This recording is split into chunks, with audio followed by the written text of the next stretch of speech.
something about it.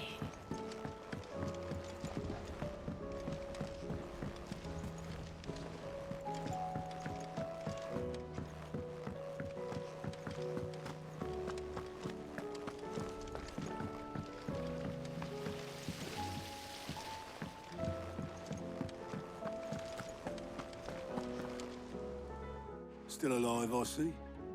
Something tells me that eyesore on the horizon is your doing. How'd you manage that? It's a long story.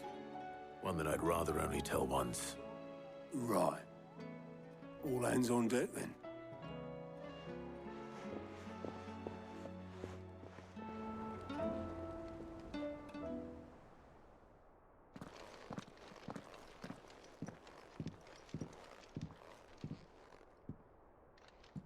Is this everyone?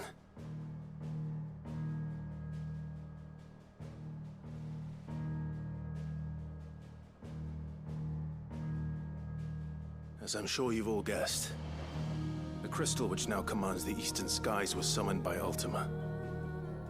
He called it Origin. Though the significance of that name is as yet unclear. What does it matter what it's called? Its emergence tore Twinside asunder and wiped my homeland from the map.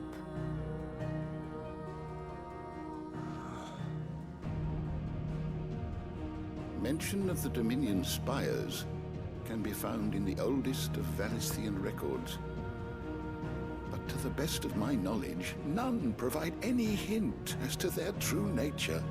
That they would prove the horns of some slumbering demon. Well, the Dominion's demise was at least quick.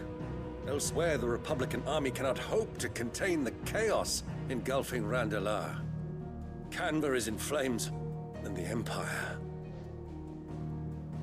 Our allies are crying out for answers. I've sent the Cursebreakers to give them what assurances we can, but right now that amounts to fuck all. They wouldn't be able to stop what the skies have started in any case. People here and across the realm grow sicker with every passing day. Could it be that this new Mother Crystal is like the others? That it draws upon the land's ether? It certainly looked that way from stone here. If that were true, it would explain the hastening spread of the Blight since the crystal's appearance. Would it not? And as the land's ether slowly rises to the surface, it pools, corrupting all who cannot channel its energies. Archay above, ether floods below, and in the middle, here we languish, hopelessly entrapped.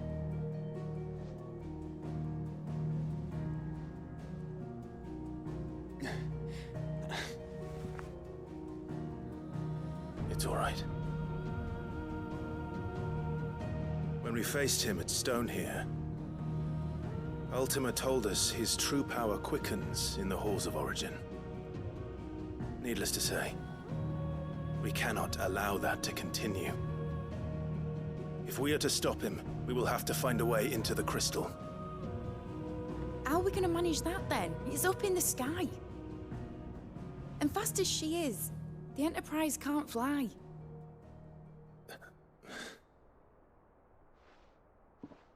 It's a lot to take in, and I reckon we'd all benefit from some time to clear our heads. The answer will come to us. Don't you worry. Ain't that right, Clive? Right. That's right. Well, go on then. Bugger off.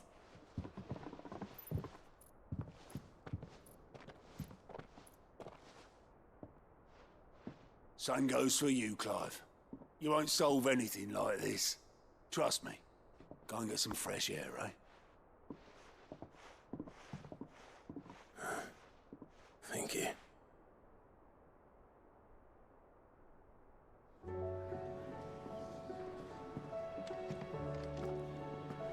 Joshua seemed upset.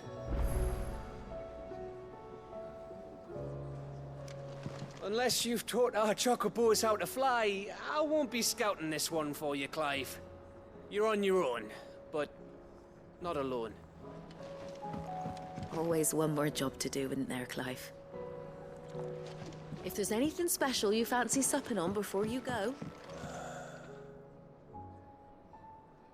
There is much to consider.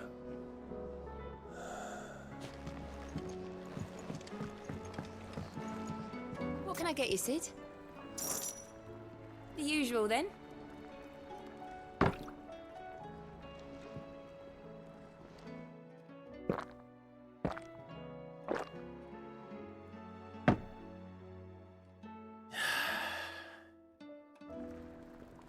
Don't be a stranger, Sid.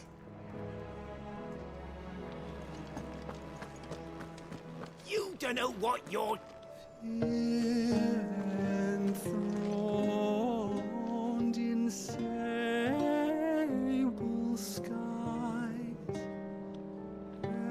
chaos in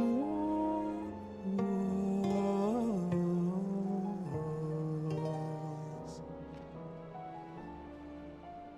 From diverse hands a dawn is spun in crimson sin unfolds.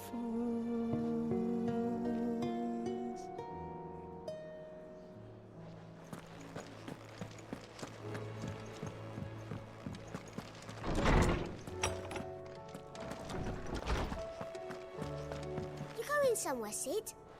Can we come? I promise we'll be good.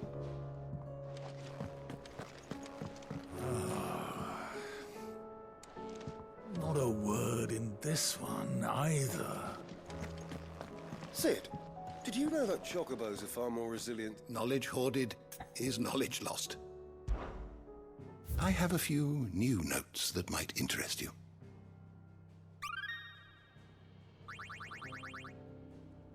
What subject shall we consider today?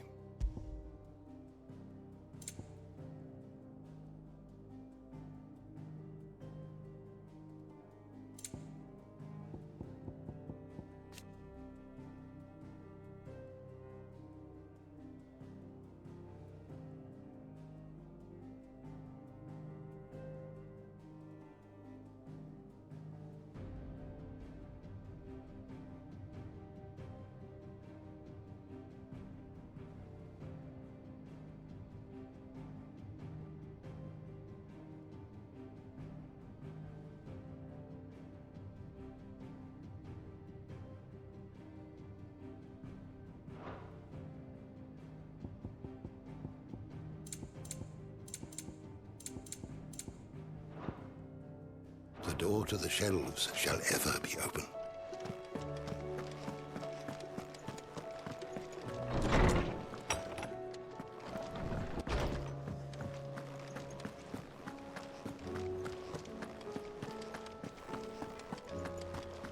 First the skies, then the crystal. What next? The advent of great... I did it, Sid! I made friends with all the animals in the hideaway. Say what you will, Lady Karen has seen our shelves haven't gone bare. Yes.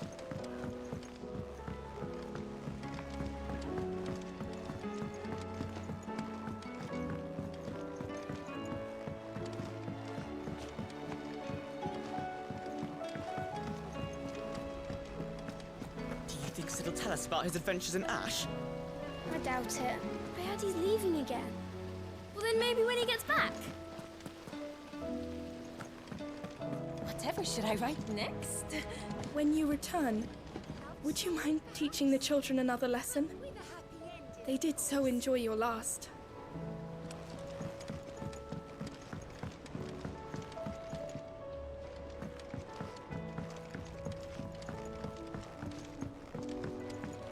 You know I'd give anything to follow you up there to that crystal. Give me a few more years and I might even be able to take you there myself. That crystal certainly don't bode well. But just think of all the secrets it must hold. Here, if you're planning on going up there.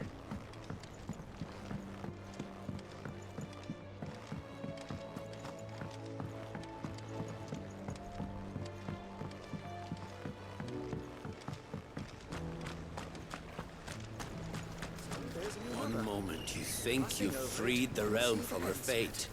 The next, a darker one rears up to replace it. What awaits us when we finally attain release? True freedom? Or something else entirely?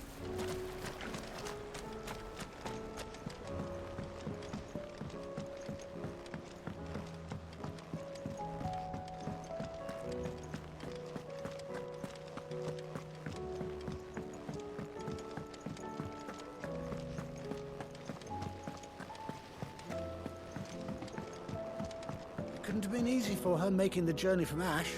What with her belly so fat?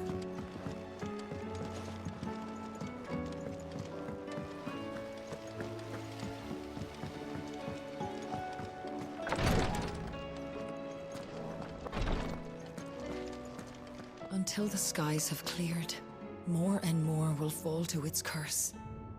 I will do what I can, but...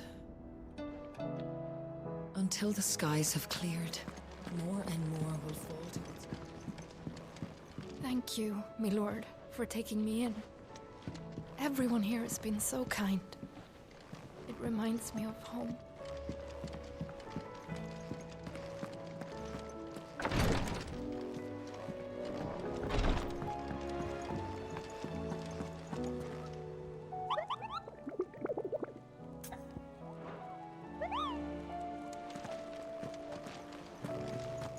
Take as long as you need, Clive. Just don't take too long, eh? Clive. How may I help you today?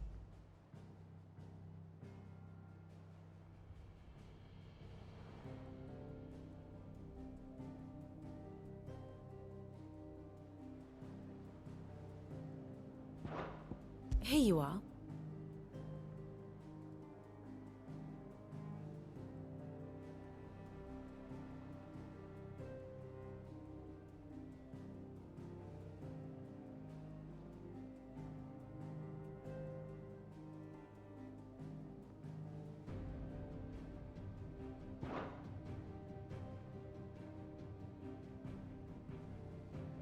The state of the realm is ever-changing, Clive.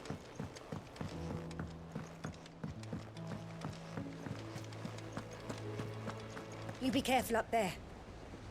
But if you happen to snag your britches on anything, be sure to bring them back to me. I'll get them patched up right away.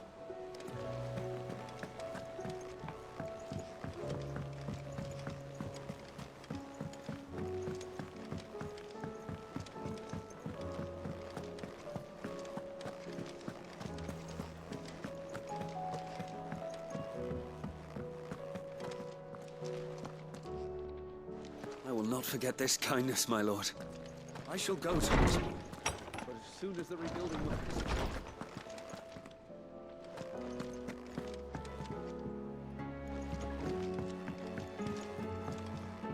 If this origin is a mother crystal, it must be destroyed like all the rest. We've come too far to give up now.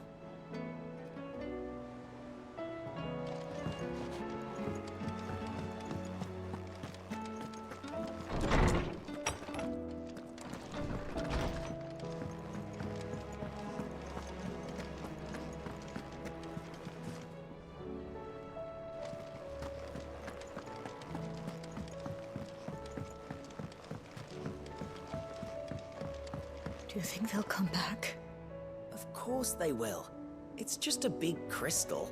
How hard could it be?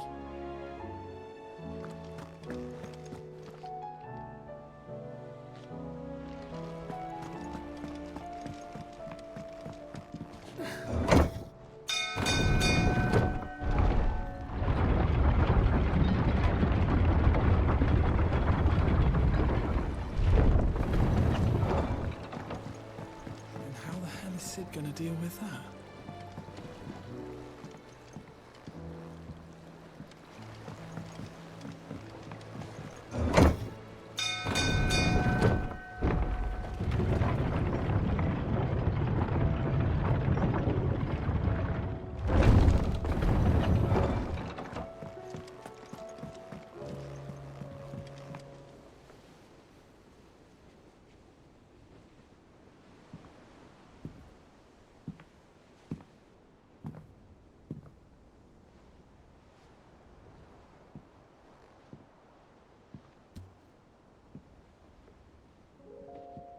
Ultima may have created us, but he doesn't make us who we are. Only we can do that. And if he would have us fight for our survival, so be it. It's what we've been doing all along. Much like Ultima himself, it would seem. His new world being naught but a means to survive. And so, we must contend to decide which of us shall inherit the land. Should Ultima prevail, it will mean death for us all. Of that, we can be certain. But even should he fail, what world awaits us? A withered, godless place where our newfound freedom will most like prove a chain in itself. Well, that may be. But a chain can always be broken. As long as one has the will to break it. It won't be easy. It may take generations. Centuries of suffering. And that is if everyone plays their part. But it will happen. And when it does, it will be on our terms. That is the world that awaits us. Indeed. And what better world could one wish for?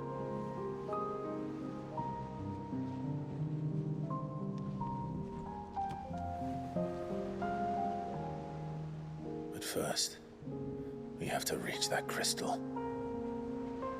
Then it's a good thing I have wings. You can barely stand, let alone fly. And only the Founder knows what horrors await in those skies. You certain about this? Am I certain? I am the Phoenix. I will do what I must. This is our fight. Remember?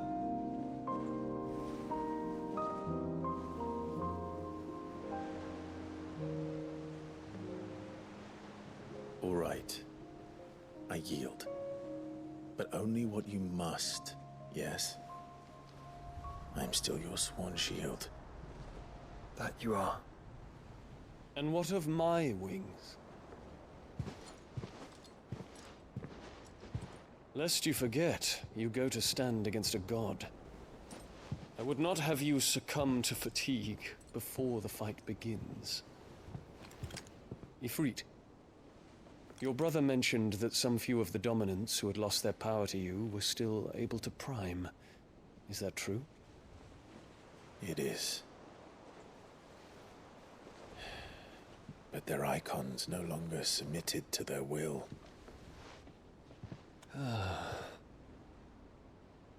Then mine will have to be stronger.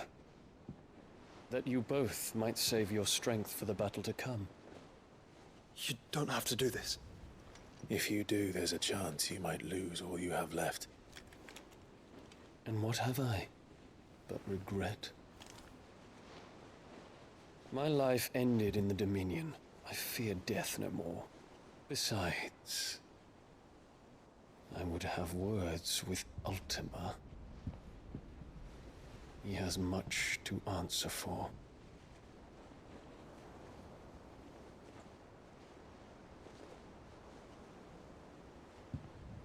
We are in your debt, Dion.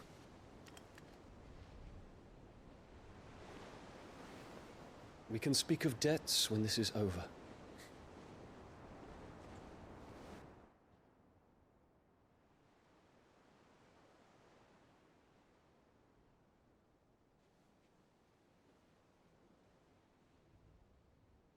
He speaks like a man who knows he's not coming back. And has come to terms with that. That doesn't mean that we have to, does it, Clive? Time to talk to Jill. I only hope she understands. Take as much time as you need, brother. Something tells me Ultima will wait. Say your farewells, and let us be gone.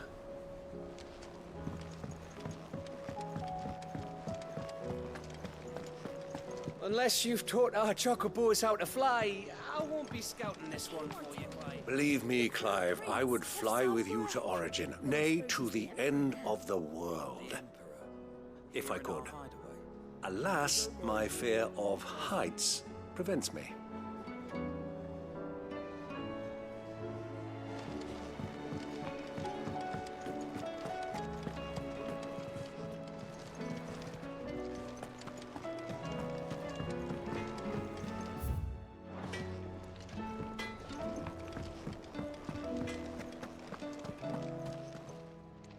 Clive.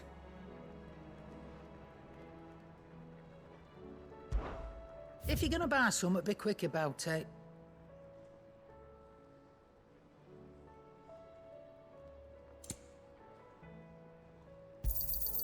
You're rubbing me blind, you know.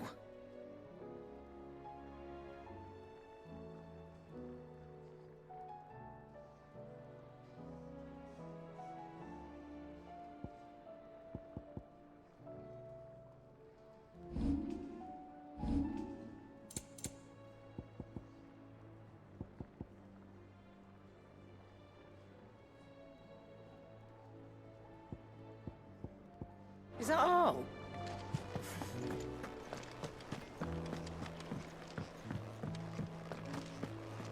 I will not forget this kindness, my lord. I shall go to Eastbourne.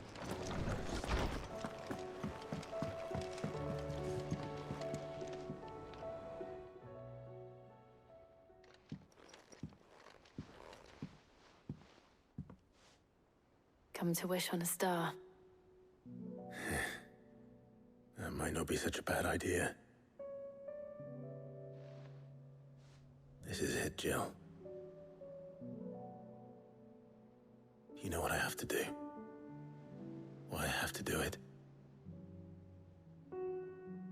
There's no turning back now. This is where our journey was leading us. Where it will end, for better or worse. I could pray to Metia for you. But you'll be all right, won't you, Clive? You always are. I did promise we'd watch the moon together. I'll be waiting.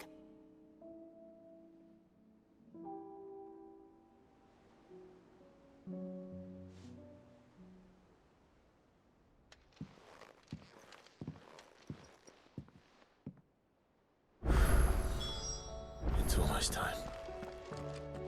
Better make sure I haven't forgotten anything.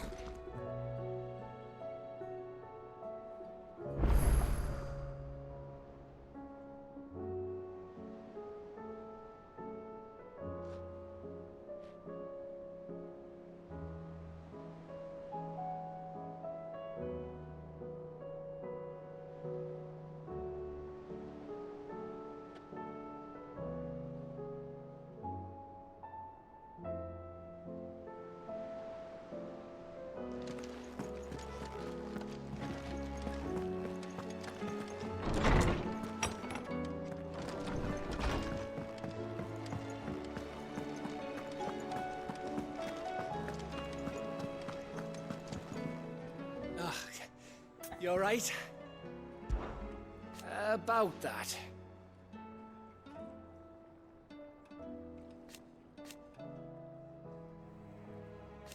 Oi!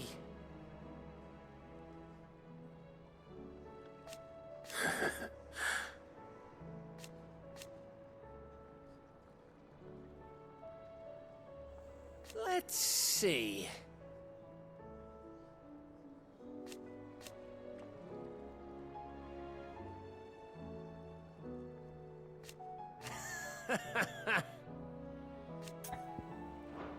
You off then? Welcome back, Sid. Shout if you need topping up.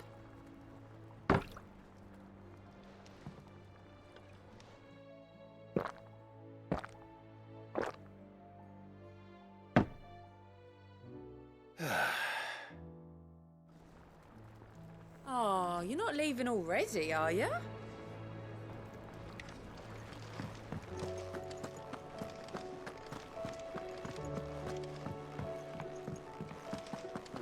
forget this kindness, my lord. I shall go to eat, but as soon as the rebuilding... Clive? Do you have a moment? Of course. Always.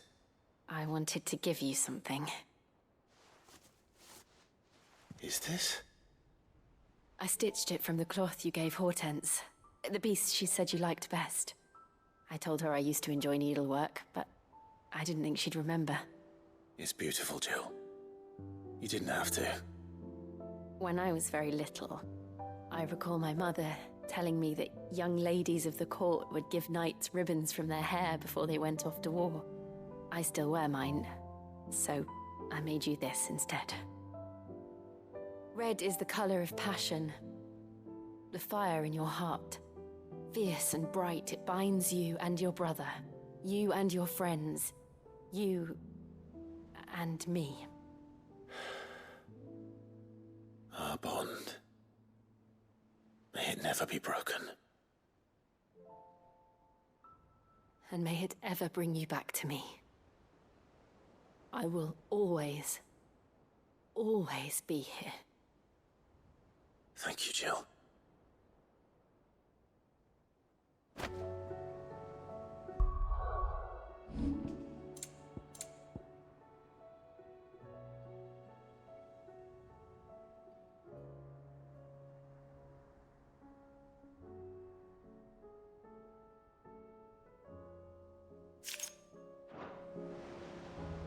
It's not time yet, is it?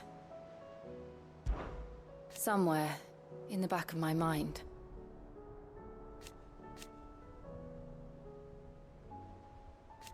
I know.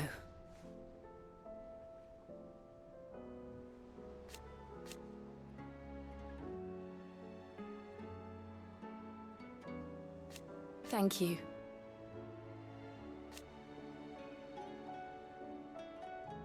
And so for now... Right.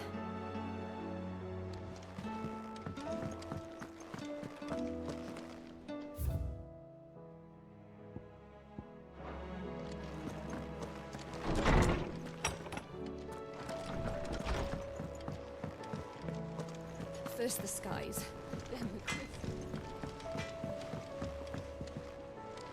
I did it, Sid!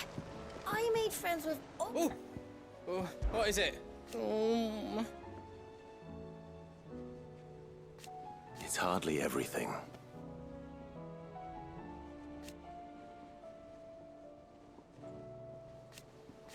And I will. I promise. You can count on me. You take care now. Say what you will, Lady Karen has seen ourselves happen.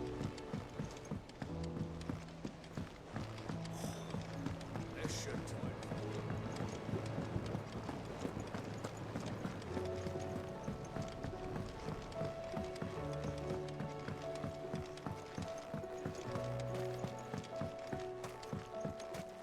You needn't worry about the backyard, Sid.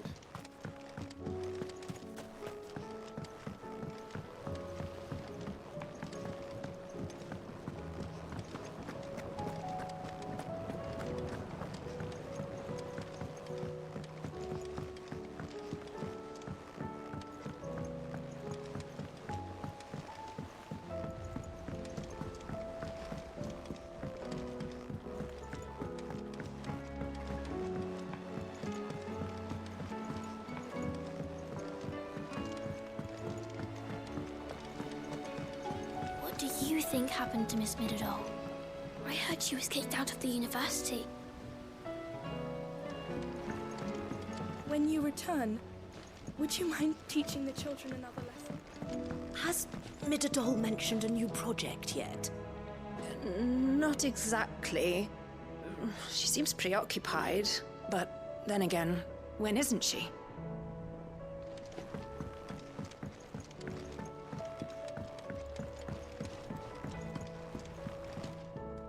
All right, Clive.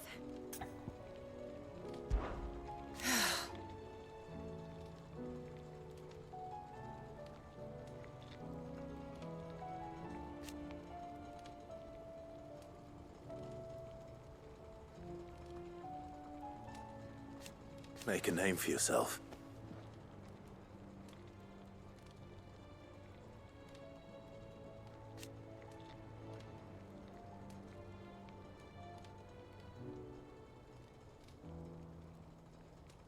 You better bloody had to and all.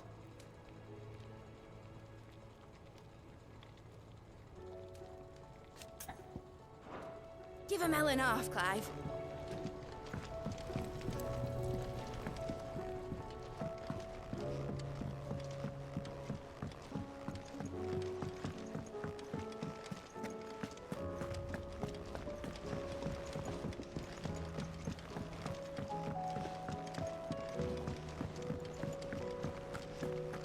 I will not let them be forgotten. Do you suppose it's magic keeping the thing afloat? So there's one moment you think you've freed the realm from her fate.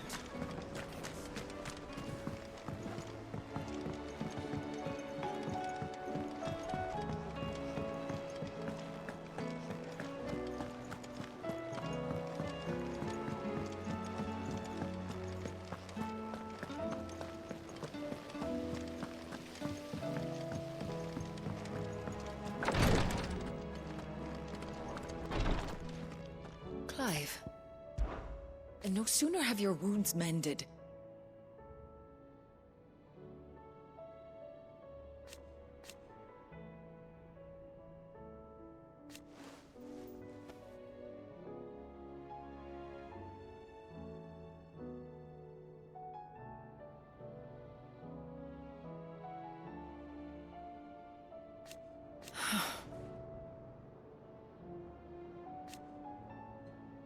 While I may not have Gav's nose,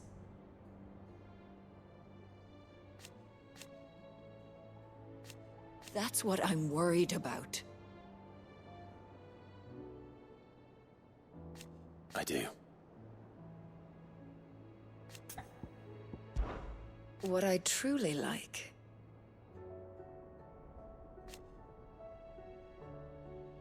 but teach her medicine. Don't push yourself too hard, Clive.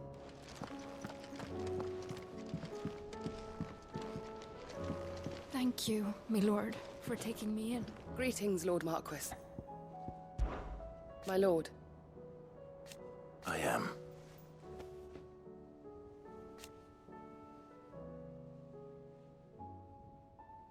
I do not doubt it.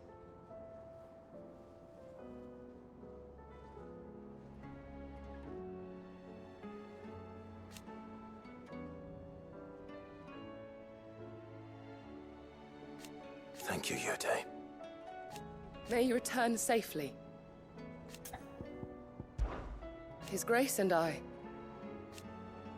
At first, it was my duty to hit. May the Firebird's flame burn ever in your heart.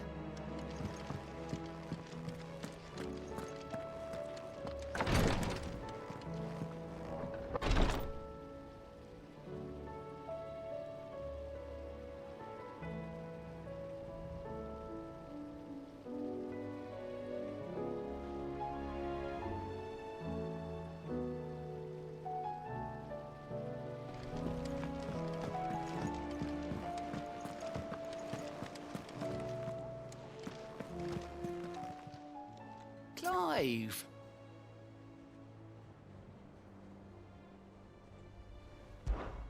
Here you go.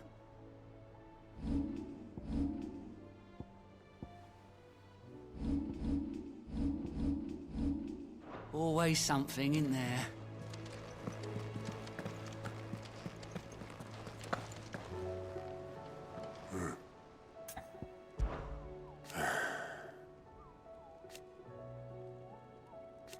No.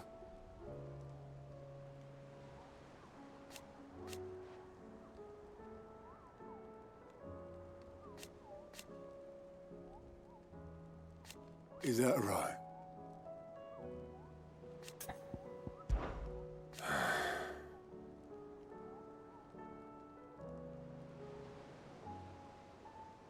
Might be time to take a step back.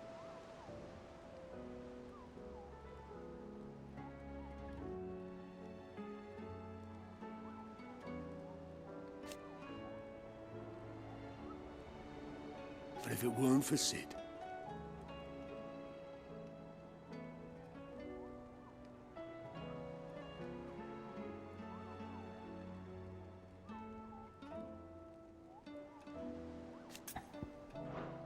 Off you go, then.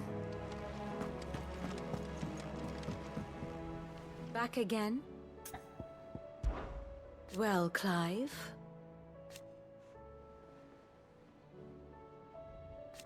I am.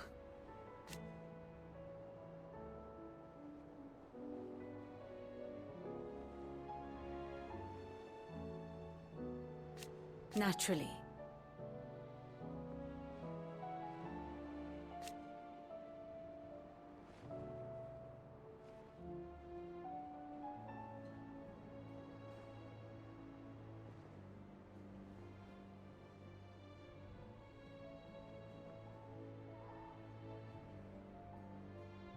I shall.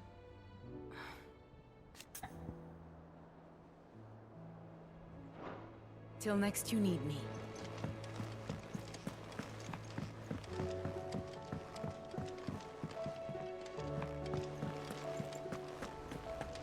You be careful up there. But if you happen to snag your britches on anything, be sure to bring them back to me.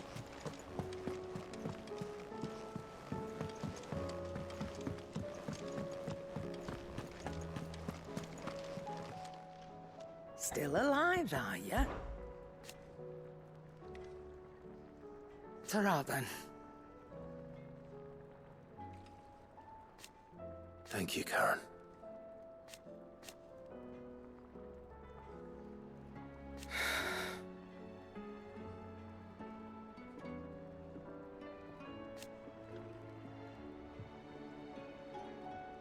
You could do this too.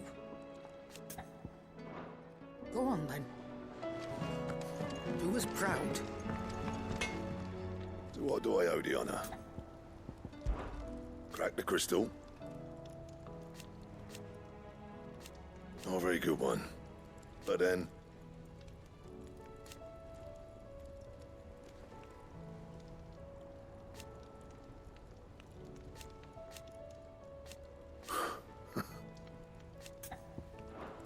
See that sword of yours stays oiled.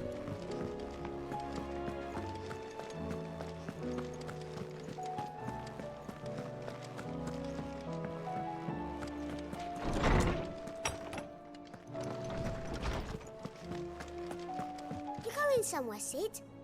Can we come? I promise we'll be good.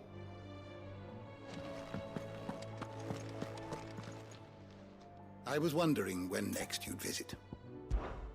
Ah, yes.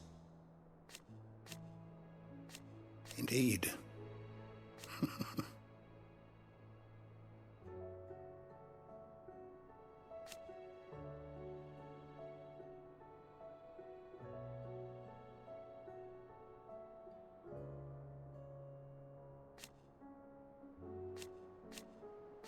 Then go. Go safely.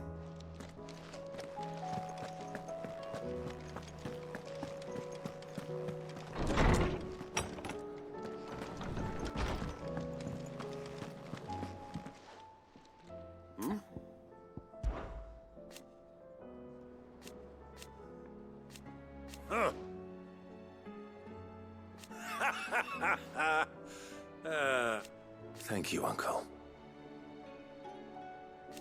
As for down here...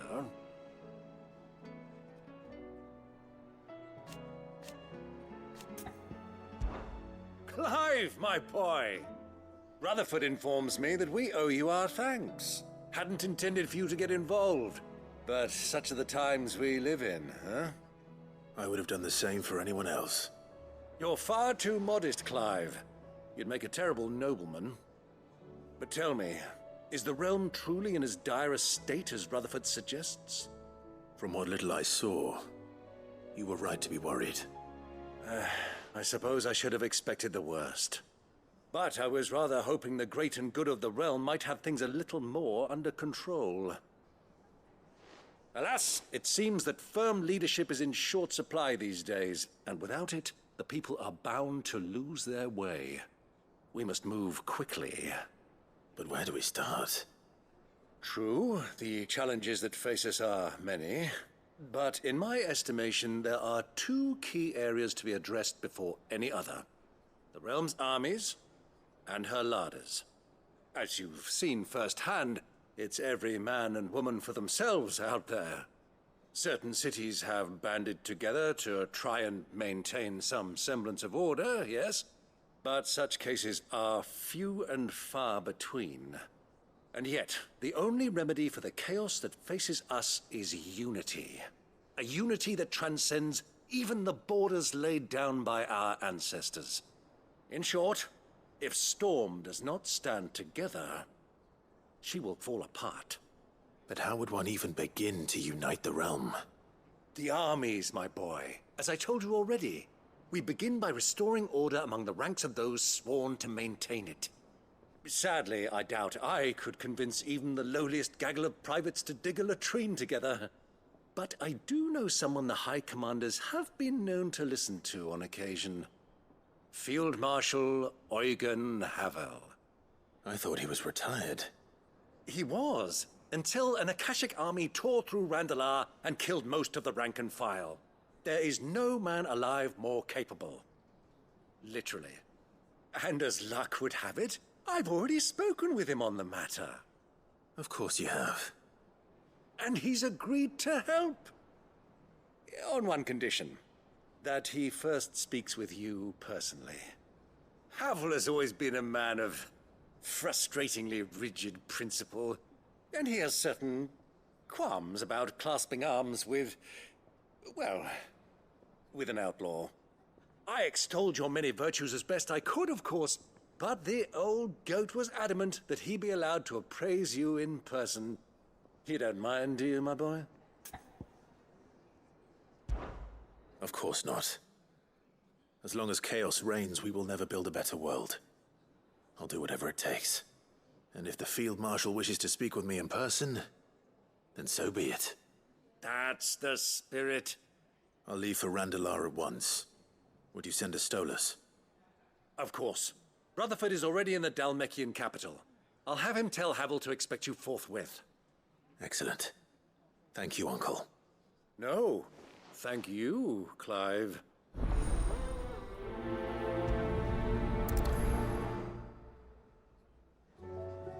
Don't worry, my boy.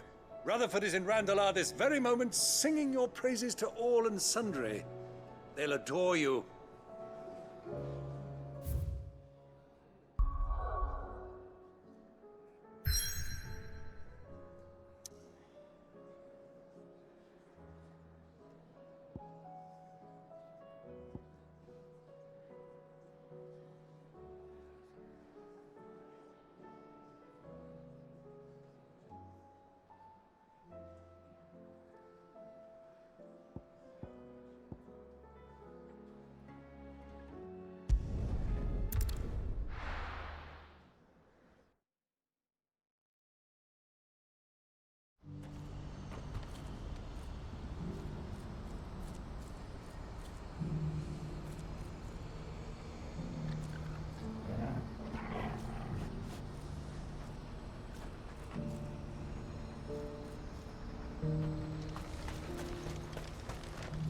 What are you looking for?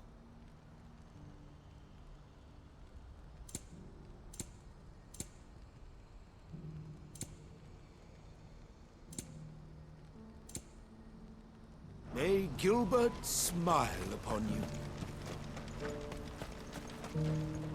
Good day, Clive. When we fled our childhood home,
I loved him. Did I tell you?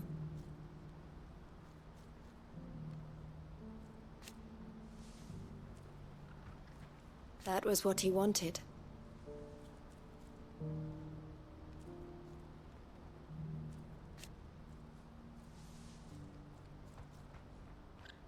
No matter how hard it might be.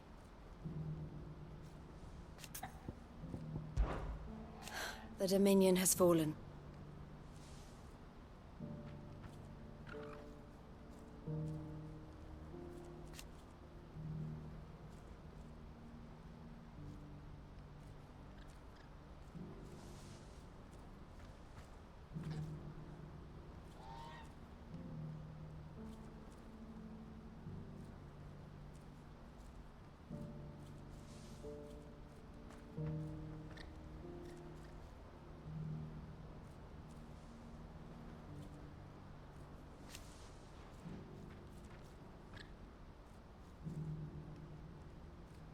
The Crimson Caravans must set an example.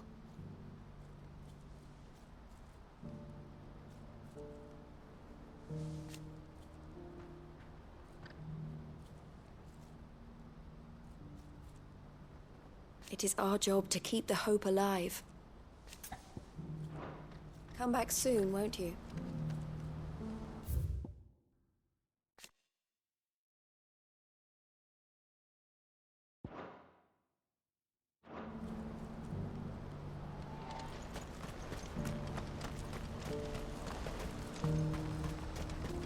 Do you see that too?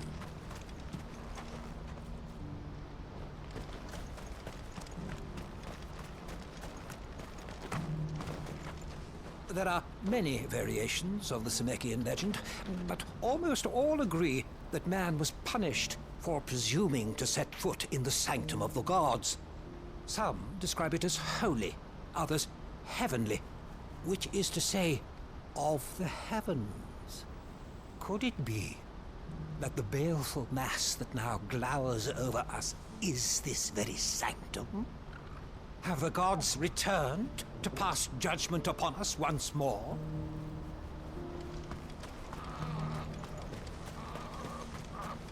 It's not real. It can't be. I'm seeing things.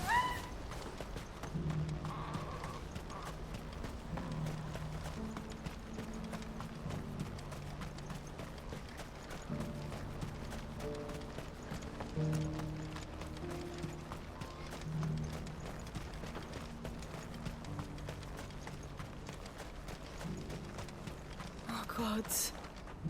No one's going to buy a pot now.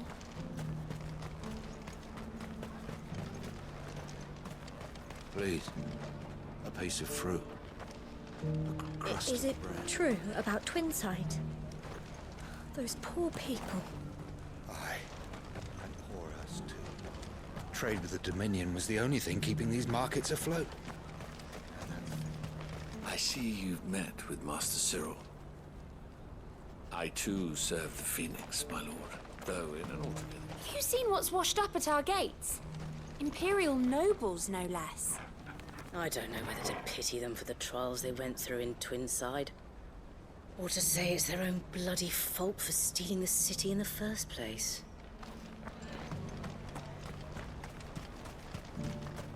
The Dominion's gone, they're saying. Please. I've walked the length of the Crystal Road without a drop of water. We'll bring you a skin after you tell us what happened in the Dominion.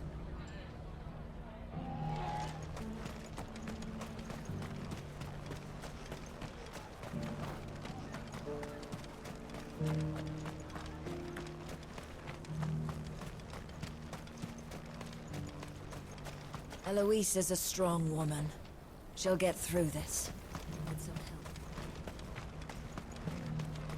Look, everyone, just take what you need.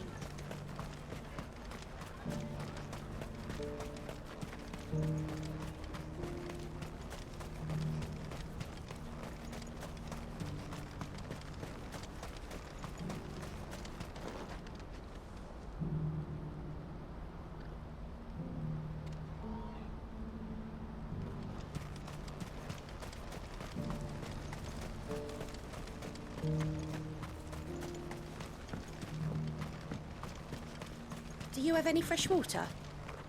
The well's been all but dry since the skies changed. Barely a drop left for myself. Looks like I'll be making another trip to Chedra's Thread. It's the end, isn't it? The gods have sent that thing to punish us.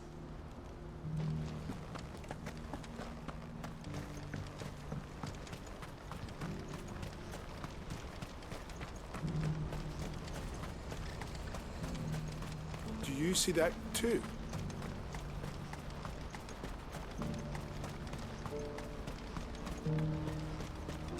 Papa, what keeps it in the air? Why doesn't it fall? Don't you go tempting fate, girl. What is it? Don't ask me. Oh, please. Just make it stop. Make it stop. I'm scared. It's all right. I'm here. Nothing good's gonna come of this, I'm telling you. Just looking at it's enough to send a shiver down your spine.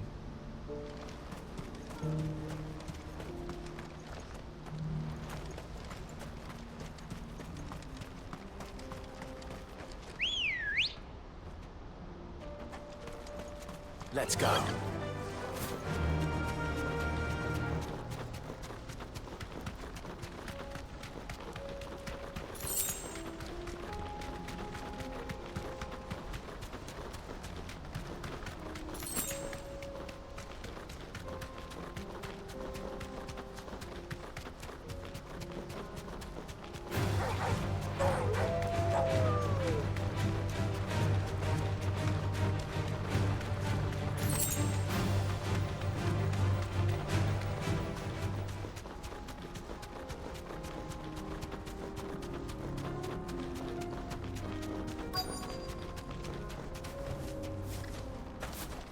Can't be Rutherford, can it?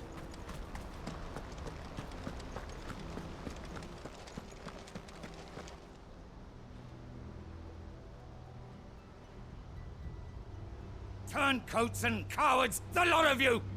If it's a fight you want, it's a fight you shall have! Allow me. I don't need your... Please, Field Marshal, oblige him. This won't take long. You're right. It won't. Men, finish him.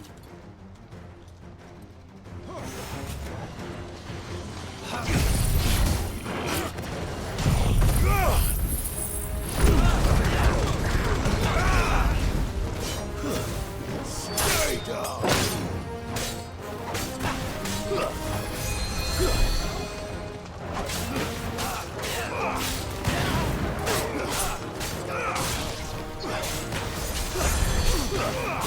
Wake and win!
A little longer than I'd have liked.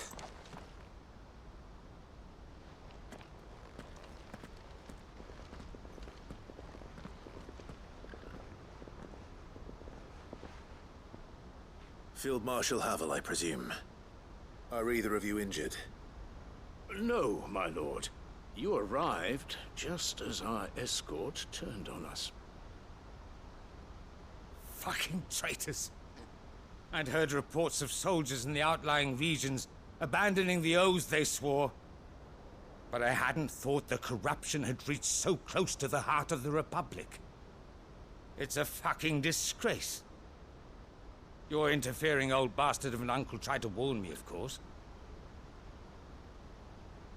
My lord Marquis.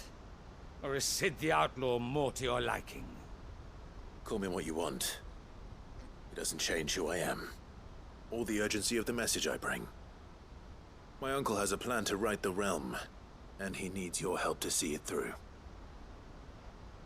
Before I agree to anything, I'd have you answer one question. What do you stand to gain from all this? I won't deny that I might benefit from further chaos. But I seek a new beginning for all of us. And while the choices I've made may not always have been the right ones, I know I made them for the right reasons. For so long, so many of us have been told how we could live, how we could die, when it should have been our decision all along. Now we have a chance to put things right. But in order to take it, we must stand together. Even if it be beside those with whom we don't see eye to eye.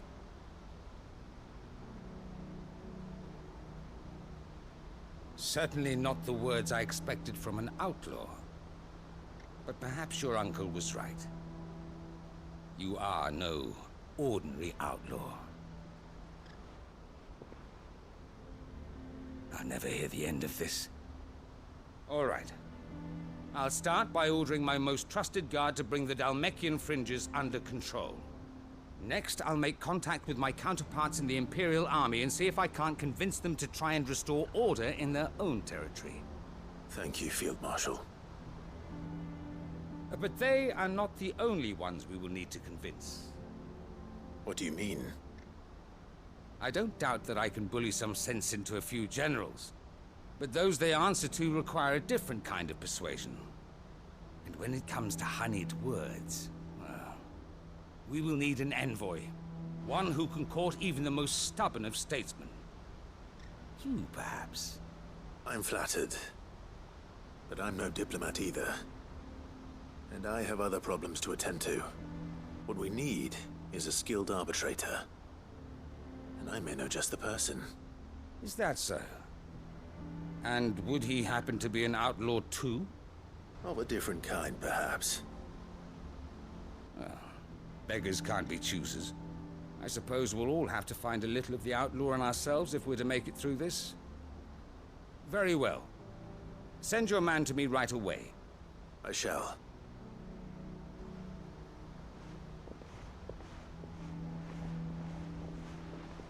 My Lord Marquis.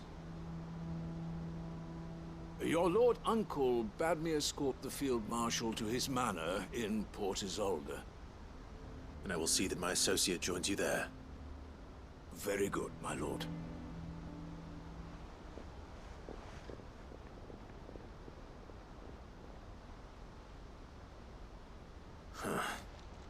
An envoy. I'm not sure I'm the man to talk anyone round. I can barely convince my brother to take his medicine. No. This is a job for someone with experience. Someone like Quentin. I hope I can convince him at least.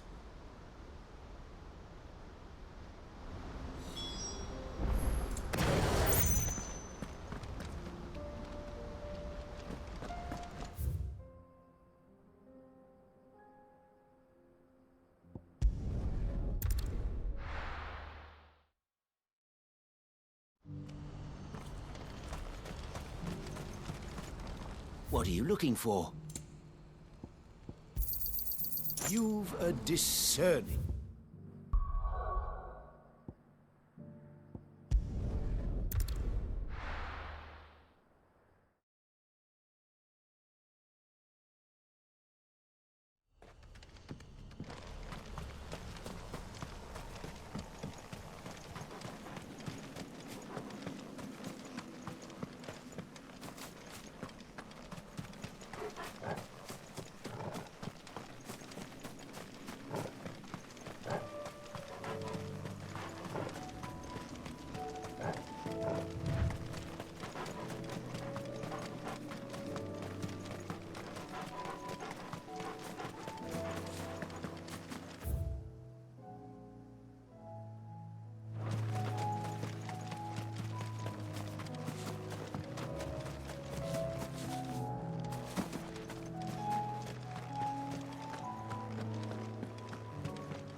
Quentin's gonna build us new Lost Wing, and I'm gonna help.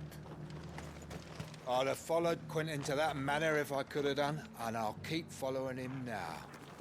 Wherever that surly bastard cares to lead him. Quentin, I have a proposal for you. Do you now? Something tells me you'll be asking more of me than a cask of Gotand gold.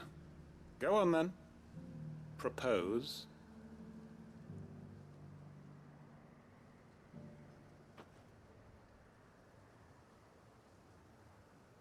You'd have me convince the chiefs and chamberlains of the realm that they should simply swallow their pride and do the one thing that has proved impossible for thousands of years.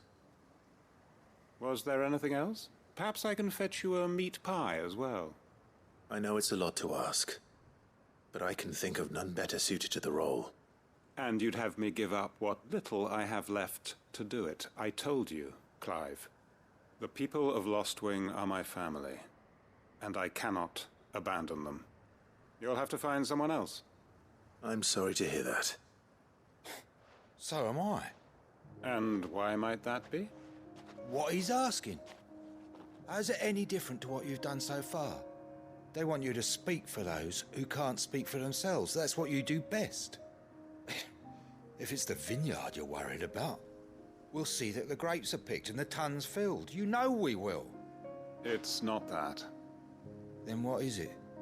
You said yourself we're family. Don't you trust us? You know that's not what I'm... Then what are you saying? That only we are worth saving? Why turn your back on everyone else? You convinced us we could build new lives for ourselves, and if you can do that, who's to say you couldn't convince the entire realm? A stirring argument. I fear that any rejoinder I make might fall somewhat flat by comparison. So you'll join us? Where do you need me? Field Marshal Havel will want to speak with you in person. He's currently in Port Isolde. I can arrange for a party of Cursebreakers to accompany you there. That would be very much appreciated. I hear the roads are far from safe these days. Hopefully not for long. My uncle will want to know that his plan is taking shape. Any statesmen we speak with are liable to resist our entreaties if they feel that what little power remains to them is at stake. They must be dealt with skillfully. I shall not repeat the errors of my past. Reckon Master Quentin could argue an egg back up a hen's quim if he set his mind to it.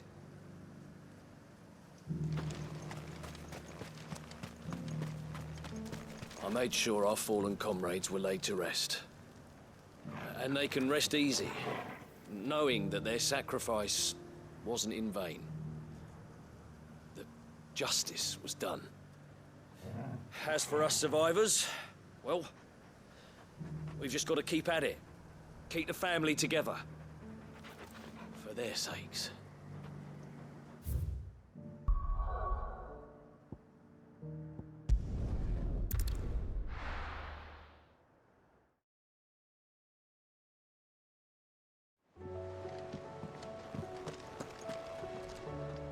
Uncle, I bring good news. The Field Marshal has agreed to your plan. Ha! Of course he has. I didn't doubt you for a moment, dear boy. Rutherford is accompanying him back to your manor in Porter's Alder as we speak. They will await your return there. As will one other. One other? Who, exactly?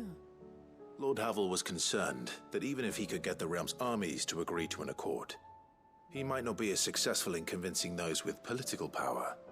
He asked if I might have a solution, and I suggested a certain Imperial Lord Magistrate turned Liberator. One of your co-conspirators? Master Quinton would probably call me one of his, but yes. Another outlaw, then. Just the thing we need to put these rotten politicos in their places. Good thinking, Clive. I'm glad you approve. The more the merrier, eh? Uncle, assuming Havel and Quinton can solve our problem with the armies, you still haven't mentioned how we might manage the grain shortages. Oh, don't you worry, my boy. The 7 high houses will be seeing to that. They have all agreed to make the most generous of donations. Oh, of course, it did take a little persuasion, but luckily I had some unexpected help. From who? Why, you, my boy. Rumor has it that you rescued the Lady Ariane's head steward Rockford from a horde of bloodthirsty bandits. It was more of a handful. Well, the old battle axe was so pleased. She had a shipload of talents delivered to my private docks by the next new moon. And when the other houses saw the parsimonious old crone's purse strings finally loosen, they as good as tripped over themselves in the rush to follow suit. I'm happy to hear it. Now, I must be getting back to the manor. Join us there at your earliest convenience, would you? Of course, Uncle.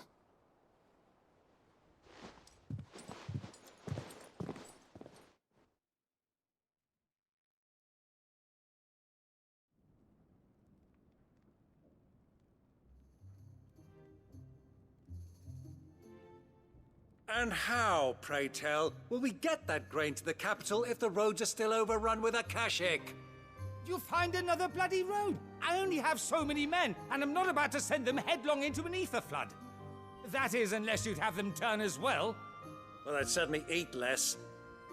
Says the man with a belly bigger than a band of curls.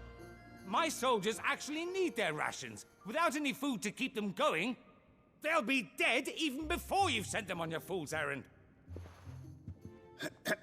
If I may, gentlemen, perhaps I might suggest an alternative approach. Though supply routes are indeed disrupted, there is no shortage of ships. Indeed, they bob away in every bay from here to Randalar, awaiting a safe haven. Allow them to make port and fill their bellies full of grain.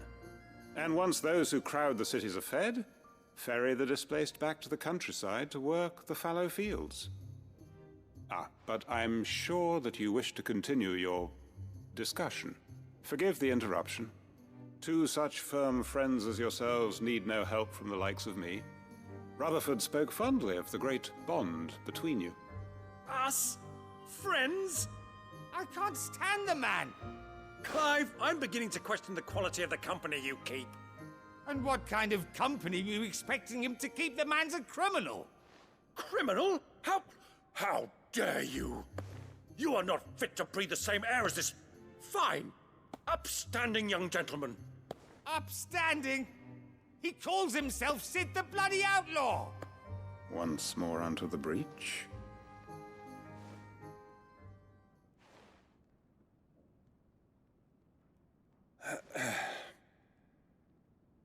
Shall we begin again? What we seek here is not to create a new nation, nor to claim the thrones of those that already exist. We wish simply to bring stability to the realm that mankind might weather the current storm. And to do that, we must convince those in power, the generals, the statesmen, the nobles, that our cause is just. There will be disagreements, yes, and I imagine some resistance, much resistance. But we cannot let that deter us. If we show them the path, show them that we walk it ourselves, then I am confident they will follow. The fate of the world lies in my nephew's hands. But the well-being of her people lies in ours. And we must not squander the chance that Clive has given us.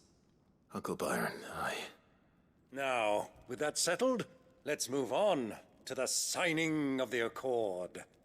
For what great moment in history hasn't been accompanied by a little ceremony?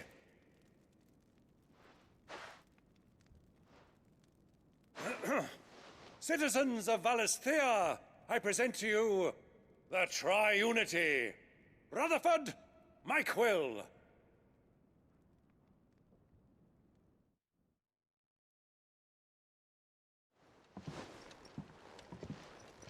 Well, my boy, the stage is set. That it is. This is the role you were born for. Now I ask only that you trust in the talents of your supporting cast. We shall play our parts to the best of our abilities, that you might have the opportunity to shine. The realm needs its Sir Crandall. And there is no better Crandall than you, Clive. I want you to keep this signed accord as proof of our faith in you. I will. Thank you, Uncle.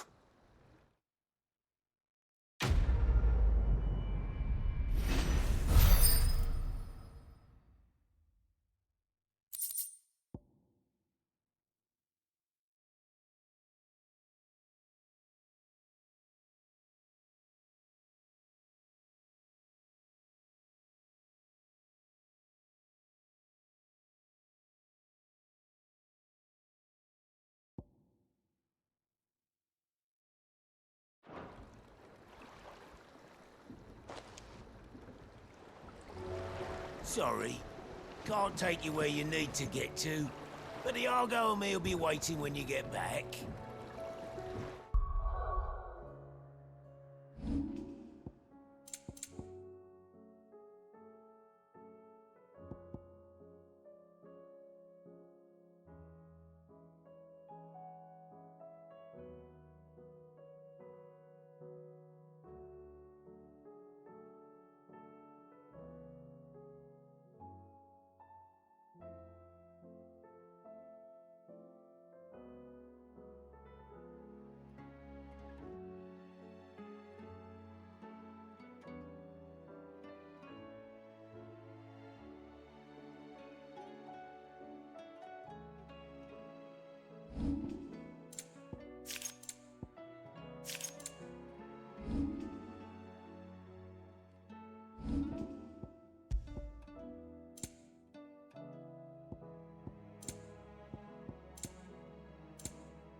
What do you think that thing is? It's a damn distraction. How the hell is it gonna do?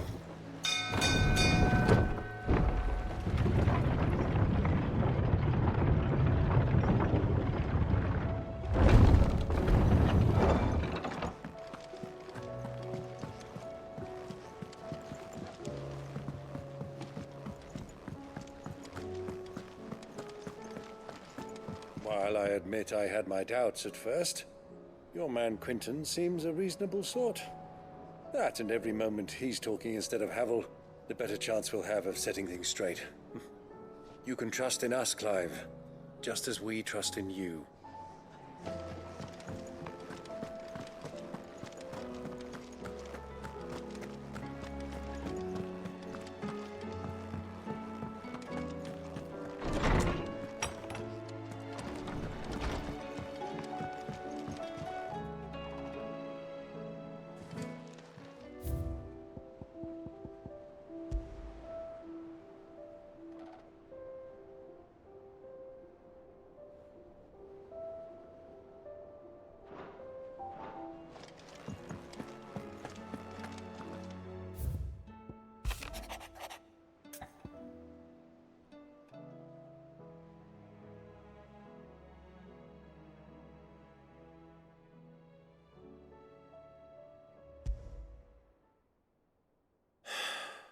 What is it this time, Torgal?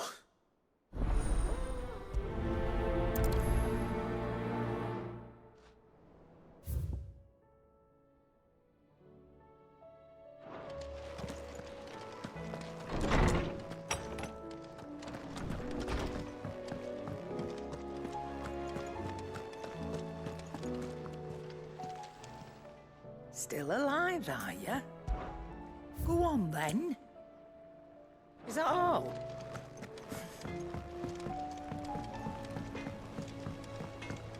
Say what you will, Lady Karen has seen us.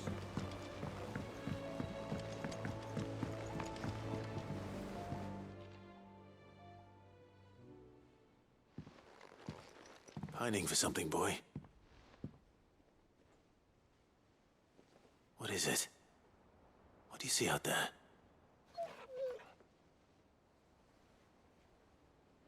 I never did ask where you got that anklet of yours. From Sid, that's why. On the day he brought him home. That long ago? And you're only thinking to ask this now? Sid saw that the pup had a habit of gnawing on his leg, since you ask. Clap that there iron on him to keep him from doing it. What was wrong, boy? I'll take like as not. Must have been hard on the poor whelp losing his loving masters at such a young age. Doubly hard in being a frost wolf, torn away from his icons and all. Sid would always tell him, you want that iron gone, you find what it is you're looking for. I reckon what he was looking for was you. I'm sorry, Torgal. Sorry for making you wait so long. Let's get that thing off you.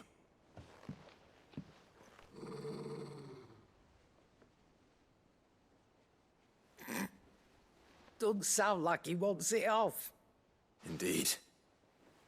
You miss Sid as much as the rest of us, don't you?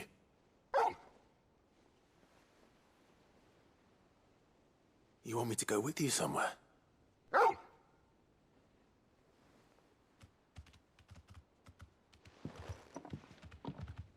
Quick, aren't you?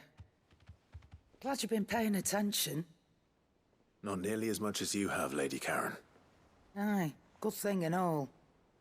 It's not like Gav would have kept him in nuts and rubbed his belly these past 10 summers.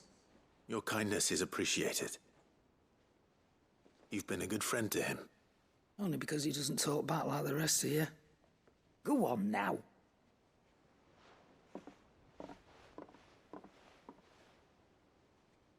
Where to then, Torgal?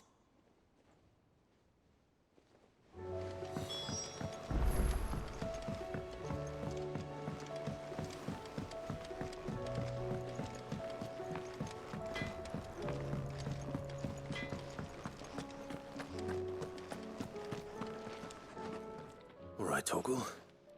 Where are you taking me? I'm going to need a little bit more than that, boy. Do you have a better hint for me? Unless... you've already given me one. Back on the rear deck, you were looking west, toward Rosaria.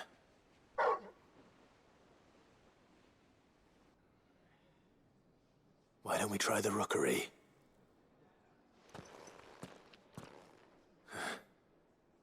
I haven't been to the island in almost 20 years.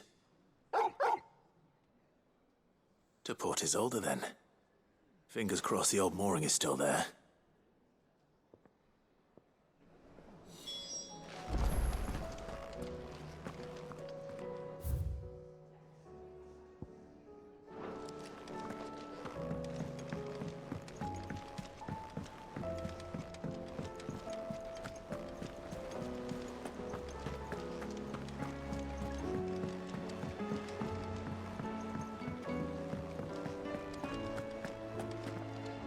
What a word. I'll be here if you need me. Welcome to the Patron's Whisper. Come to claim your just desserts?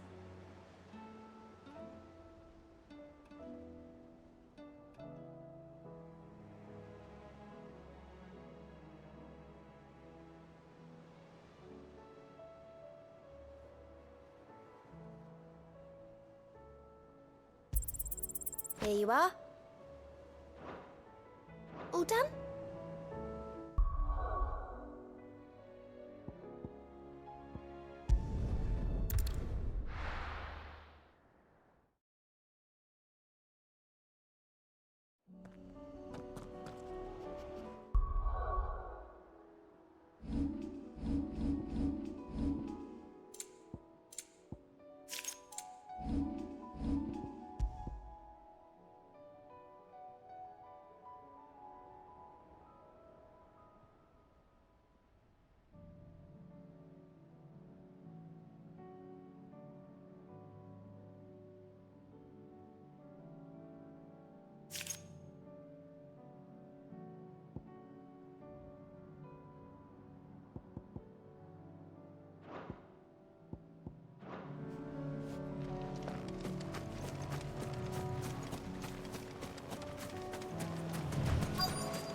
It's still here.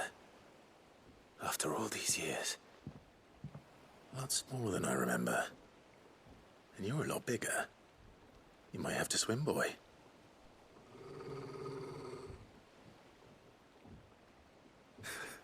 I wasn't being serious.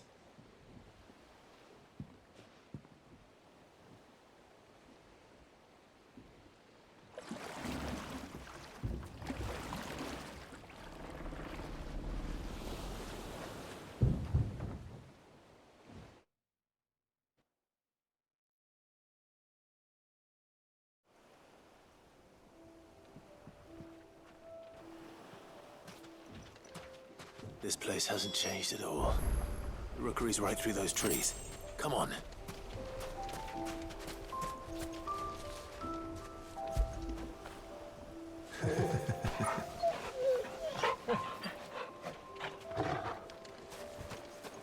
Race you there? I bet I could still beat you.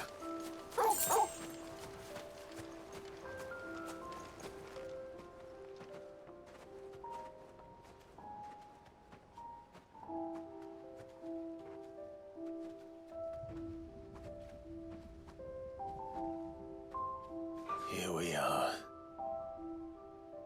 This was our hideaway. Wasn't it, Torgal?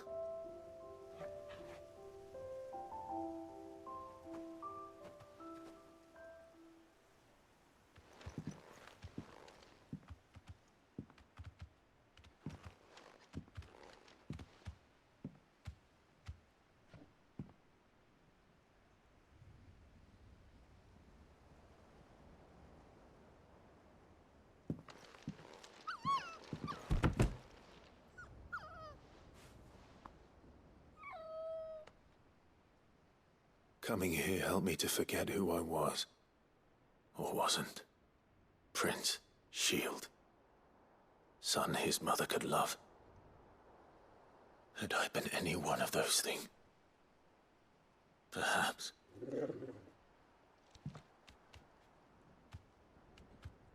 What is it, boy?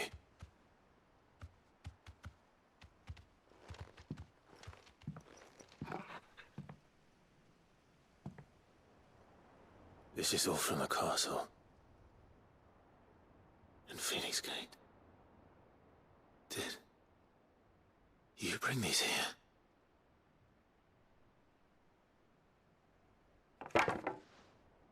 My sparring sword.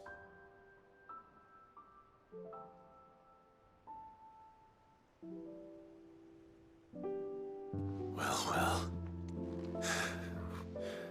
You never stopped looking for me, did you, boy?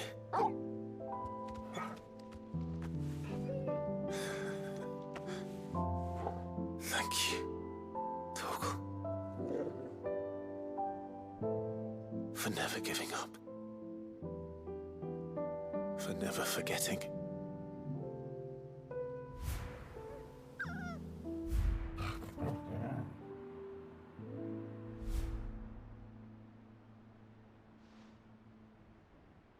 Let's take this with us, shall we?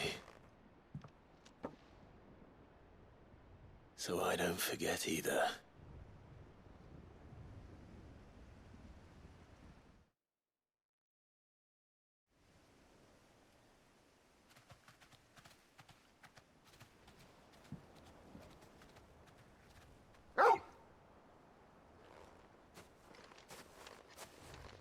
That's not the way back to the boat, Torgal.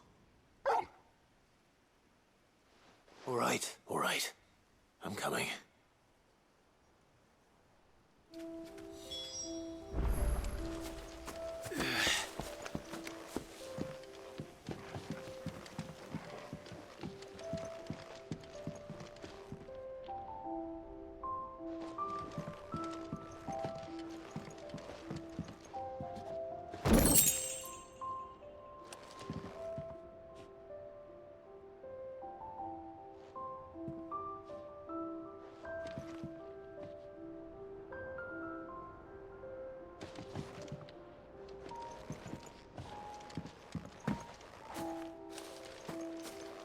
I think I know where we're going.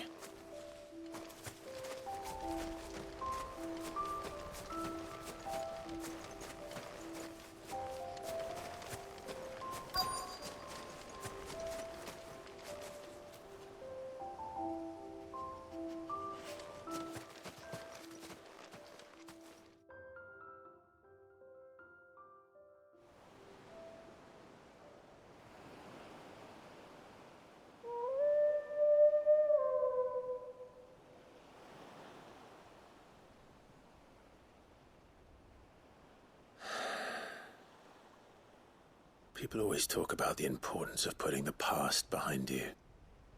But without it, we wouldn't be who we are today. And we certainly couldn't steer our way to a better tomorrow. Come on, Torgal. Let's go home.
Get it, boy!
Something tells me this is no mere adventure story.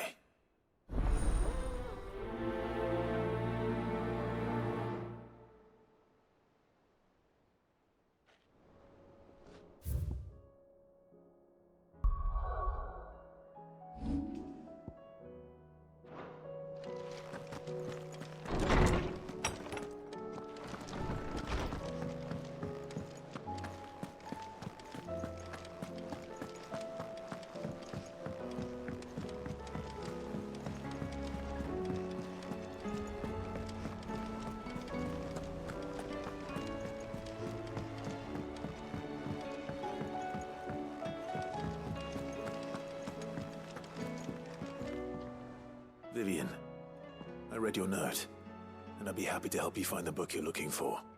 Thank you, Clive. But tracking it down will not be easy. Are you sure? Please.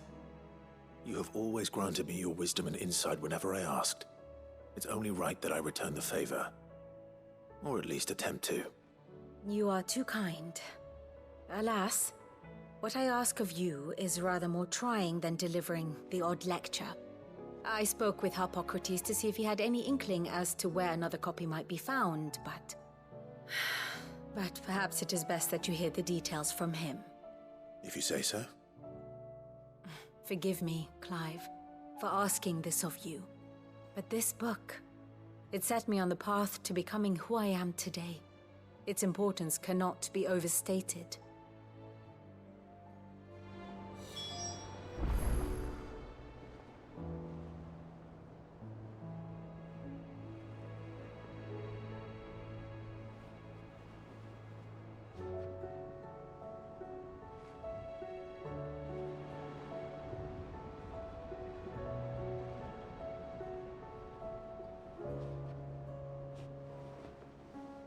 Back again? Harpocrates knows of the tome I seek. Whether what he has to say makes you happy to have agreed to help me is another matter. I do so enjoy our little chats.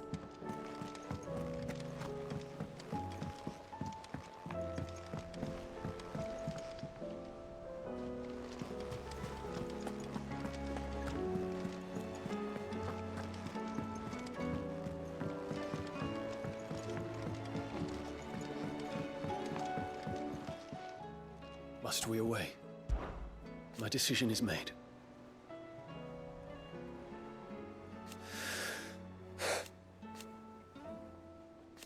You said it yourself.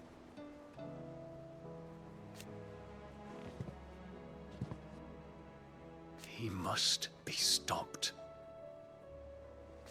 He must.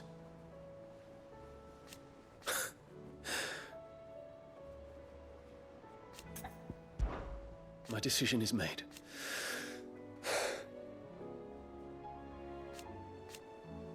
You said it yourself. He must. He must. Make ready.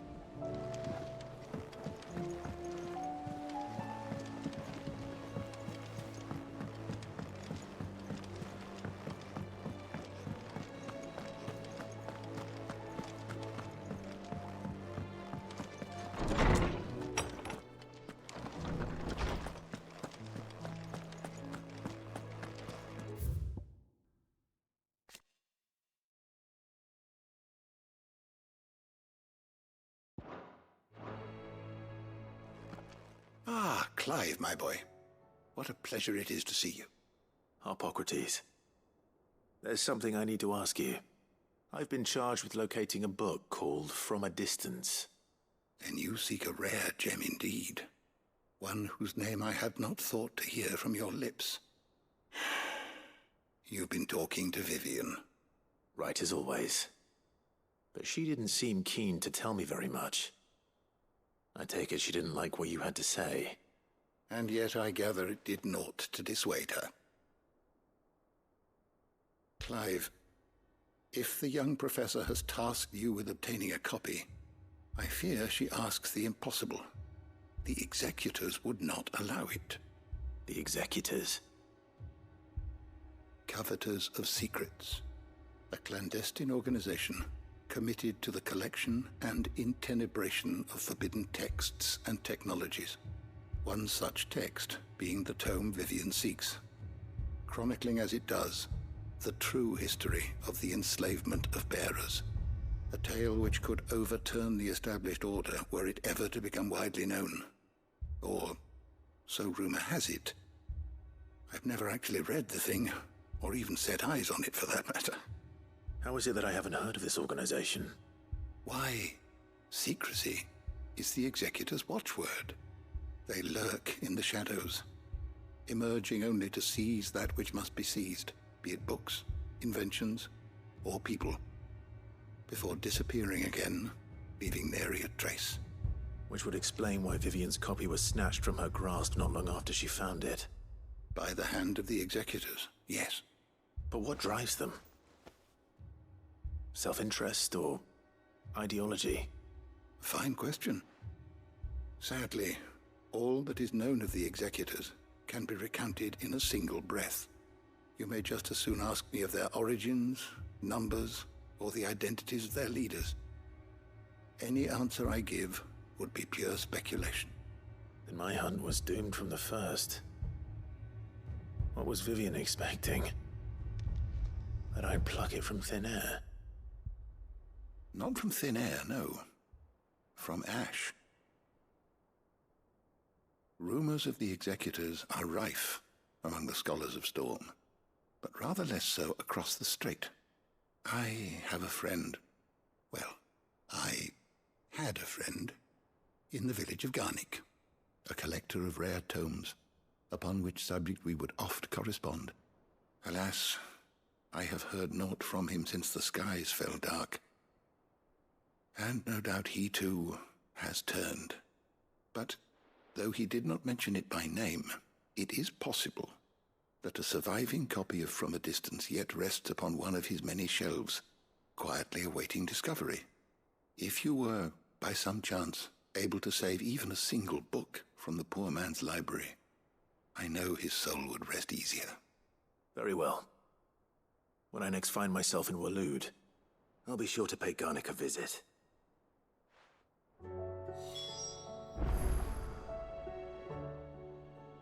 I was wondering when next you'd visit. Having never visited, I cannot tell you exactly where in Garnick my friend's lodgings lie, but he did mention they were some distance from the road. I make no guarantee that you will find what you seek there, only that it is the best and perhaps the only place left to look. Thank you for indulging an old man.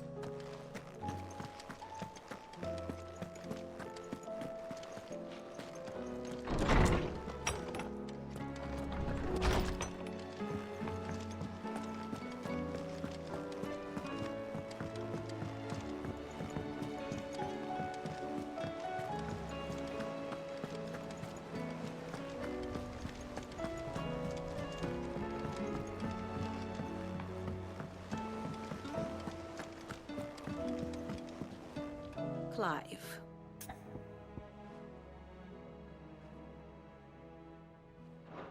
Godspeed.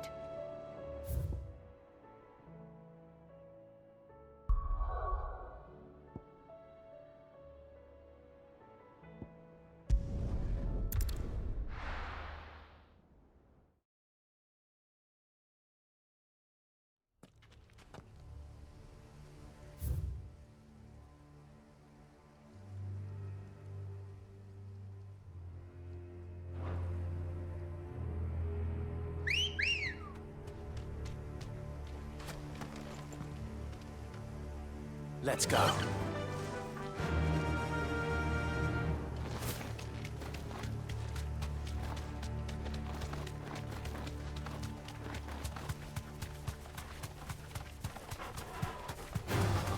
Enough of you, are there?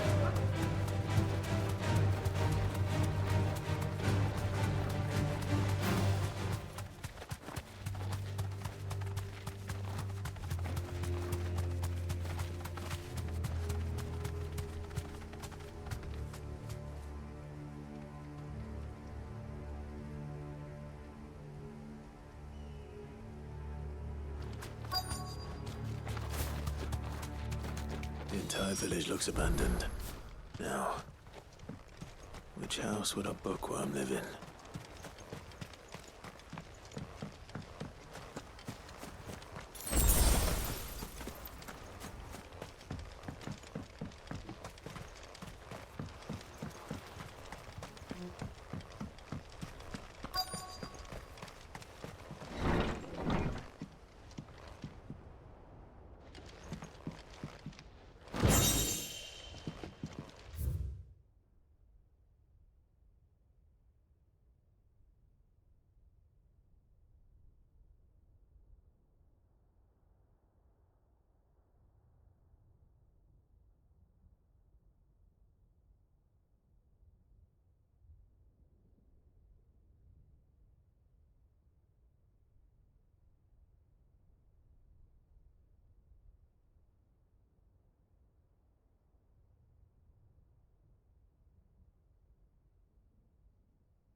This is a Royal Army logbook. Did he take this from the local barracks?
His interests were certainly varied.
This is it.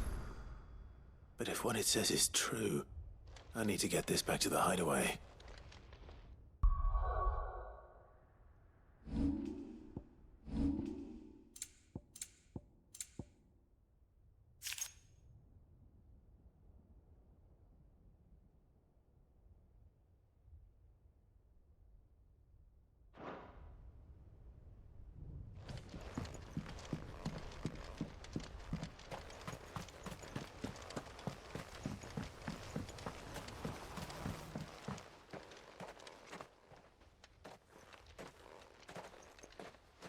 Leaving so soon, stranger?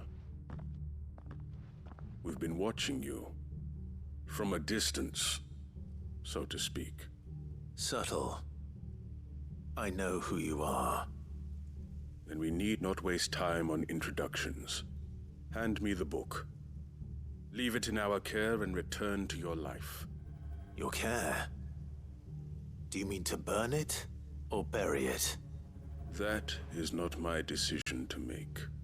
But by one means or another, its contents shall be removed from the common record.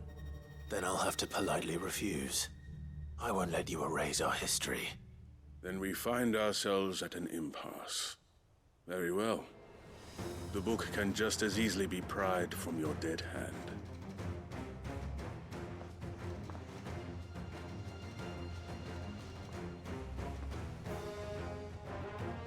Let's see, shall we?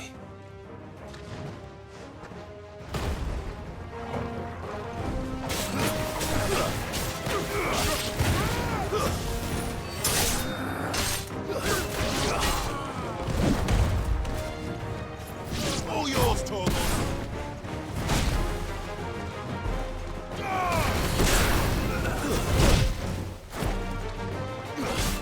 You're finished!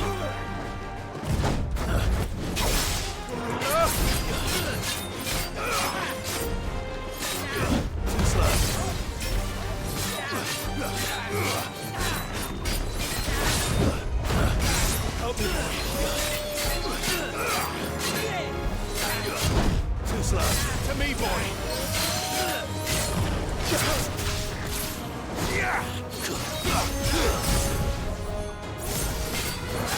I'm hurt, Torgal.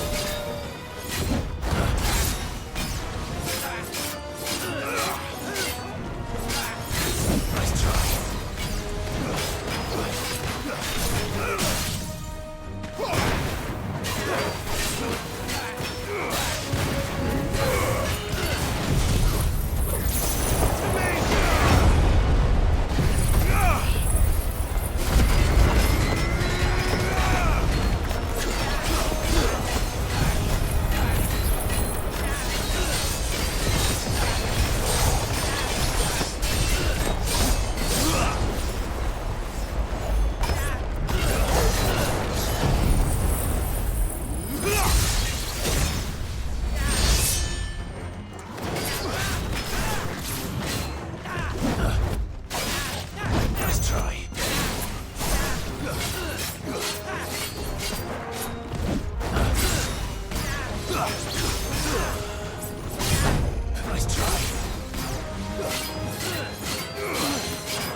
Impressive.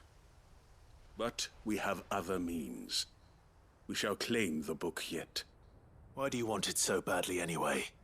It lays out in no uncertain terms the vanity and avarice of mankind. It tells the shameful history of the persecution and oppression of a gifted few by a giftless many. Would you say that this interpretation was correct? I don't know. You don't know. Your sword may be sharp, but your wits are dull. So let me answer for you. There is no correct interpretation of history. That a series of events took place may be proved beyond a doubt. But there can be no single, immutable explanation as to why they came to pass. It is a question of numbers and of belief. If enough people believe that a set of events occurred for a reason, that belief becomes the truth. So you're trying to control the truth? We are trying to protect people from themselves, from knowledge that would bring them naught but pain. That is all. You may keep the book, for now. The world is small. We shall meet again. Until then. Wait! Damn it. Let's get this back to Vivian. Perhaps she can explain what that was all about.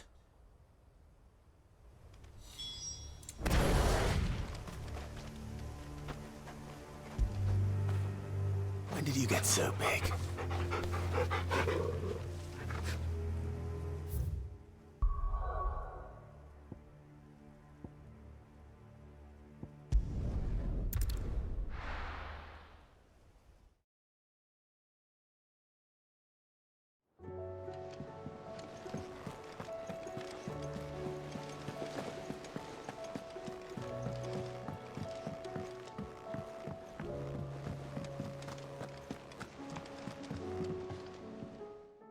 Vivian. I found it. The book you lost.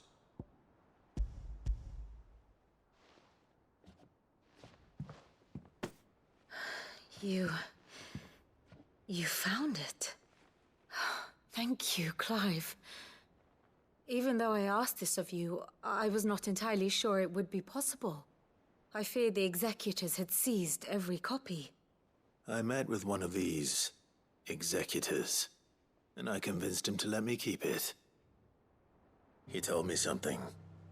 That the truth is just a matter of collective belief. And that if enough people believe a lie, that lie becomes the truth. It does. But it also means that the truth is not immutable. That it can be changed. Provided that those who wish to change it can convince enough people that their perspective is the correct one. As the sad history of the Bearers proves. You said that the book inspired you to become a scholar. It did. Or its author, rather. She was a heretic, you see. A firebrand and a dissenter. A gallows stood ready for her in every corner of the realm. And by shunning society, or perhaps being shunned by it, she stumbled upon a truth so potent that an entire realm trembled at the prospect of its utterance. I, too, have always felt somehow set apart from the world of men. A stranger to my own species. She taught me that my solitude was not a curse, but a gift. And that, though my journey to the truth might be a lonely one, what I found at my destination would be more than worth the cost. Do you still feel that way? That you're not one of us? Honestly, I'm not entirely sure anymore. Since coming to the hideaway, I find my thinking somewhat clouded. Perhaps the result of studying mankind from a rather closer perspective than I had intended. But the more I study, the more I find value in this perspective. In looking not from the outside, but from within. So if you'll permit me, I'd like to continue my work here. Remember, Clive, when enough people believe, belief begets truth. Give the men and women of this benighted world the gift of truth. Make them believe in you, as I do. I'll try, Vivian. I'll try.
It's usually me making demands of Hippocrates.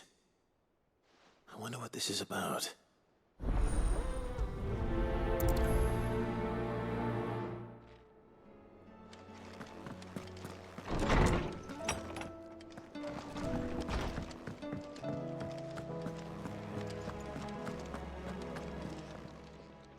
Still alive, are ya? If you're gonna buy something, be quick about it. Is that all?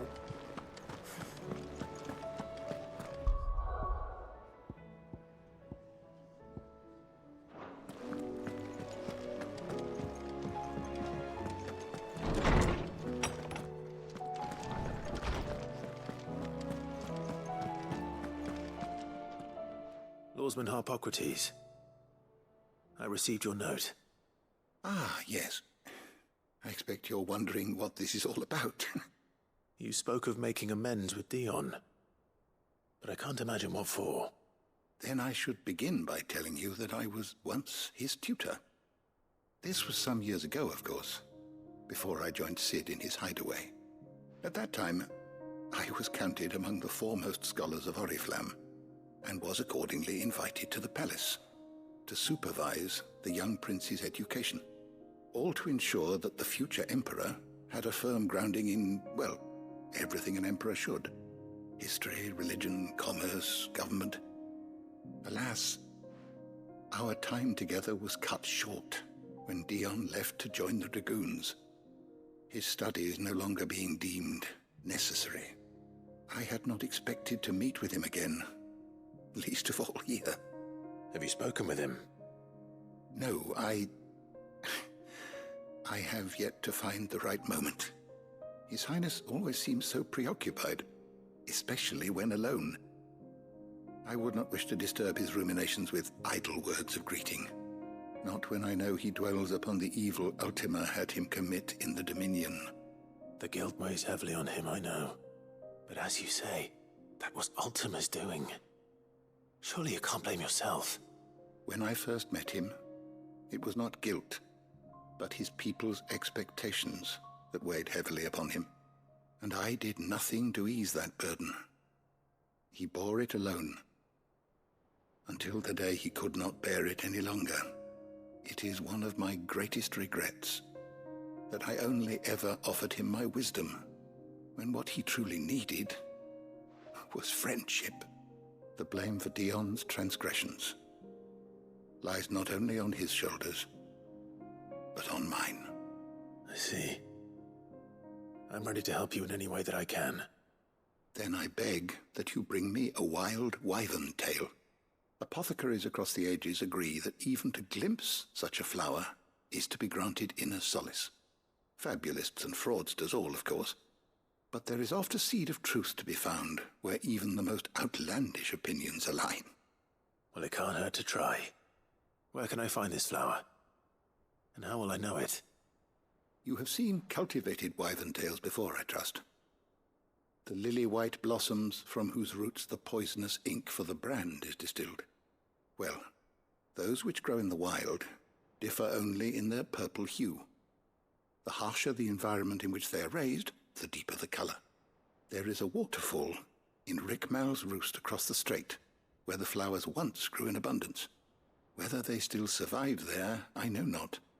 But try as I might, I can find no likelier location. It's all right. I'll find you a wyvern tail one way or another. Thank you, Clive. And please, be safe. Knowledge hoarded is knowledge lost.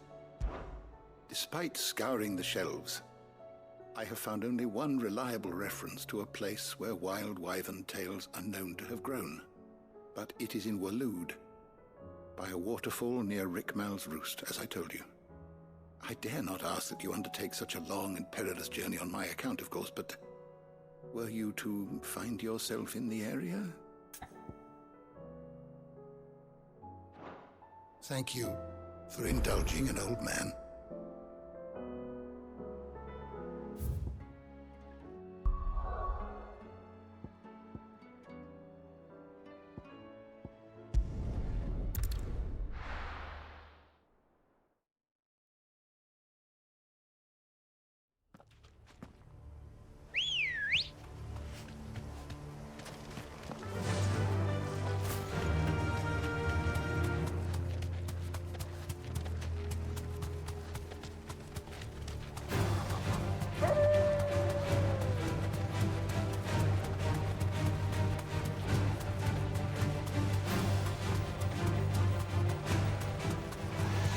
time to fight.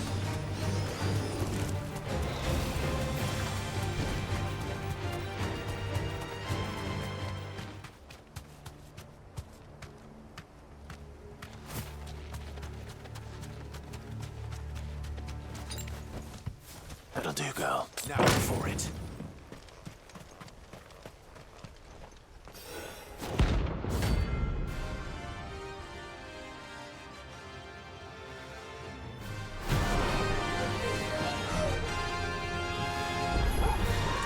Harmon's madness lives on.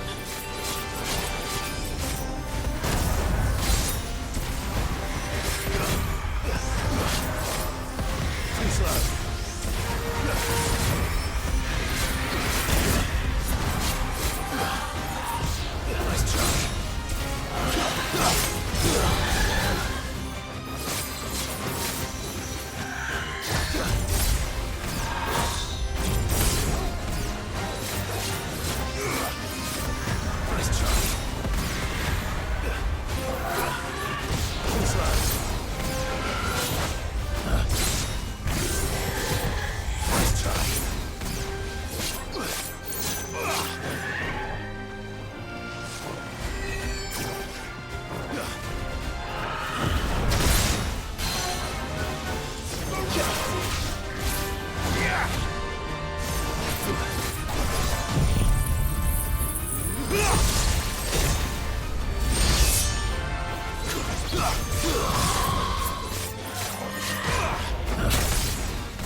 To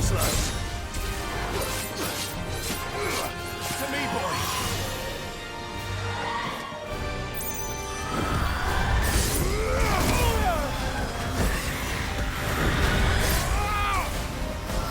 Nice try.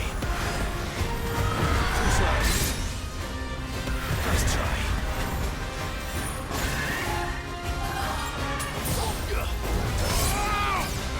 Over, boy.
Rest in peace.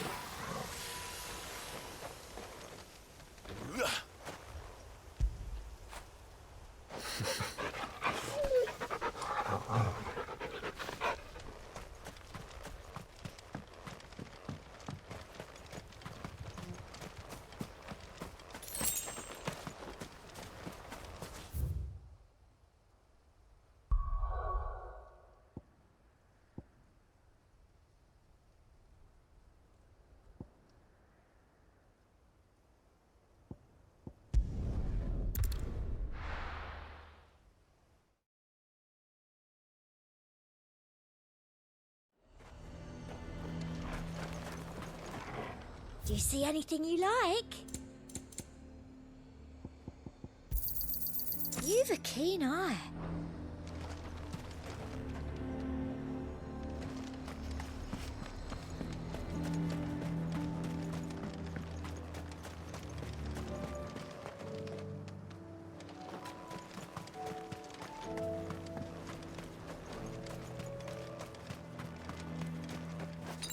Better already.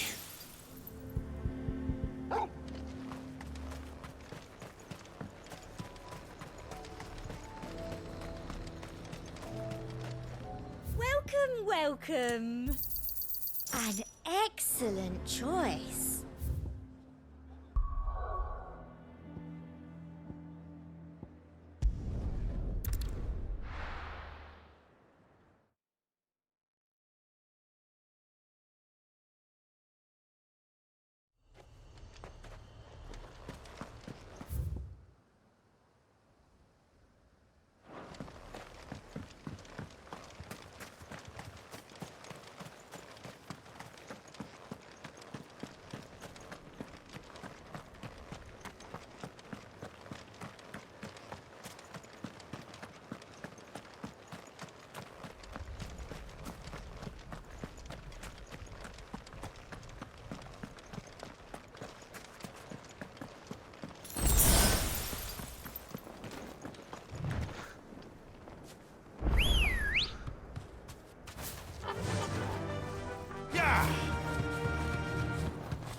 Seems this place has been flooded twice over.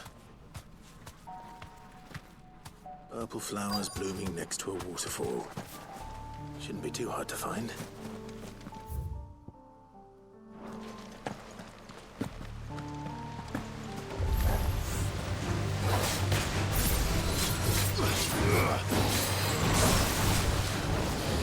Too slow.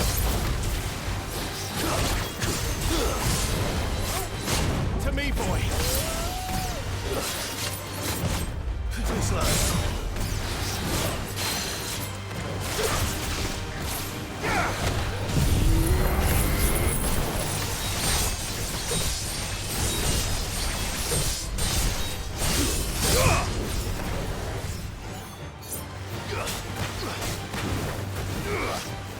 Nice try.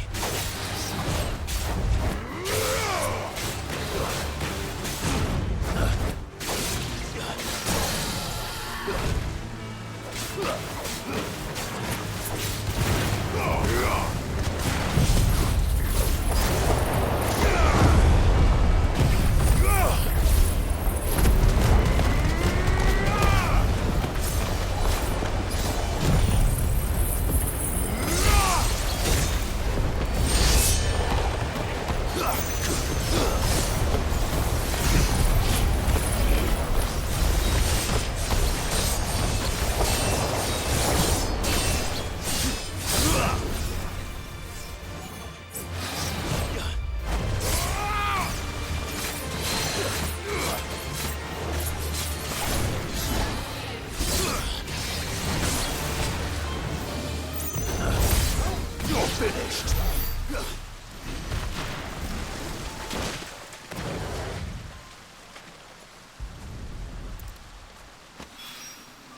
Here they are. Might as well pick enough for a bunch, I suppose.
Aye, it's a dangerous world out there.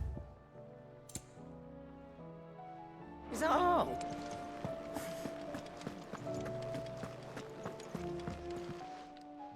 What can I do for my favorite nephew? Do you know why?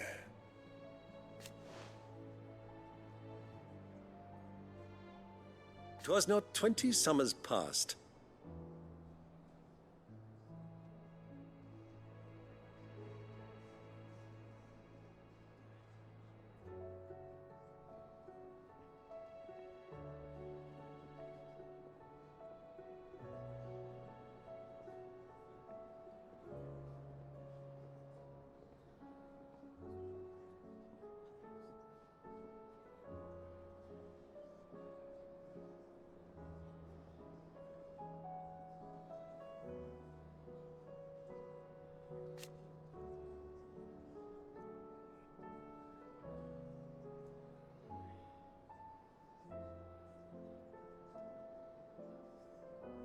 Your mother, the Duchess.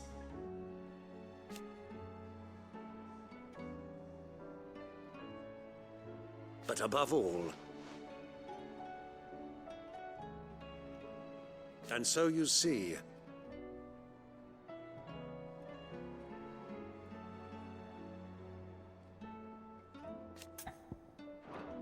That's my boy!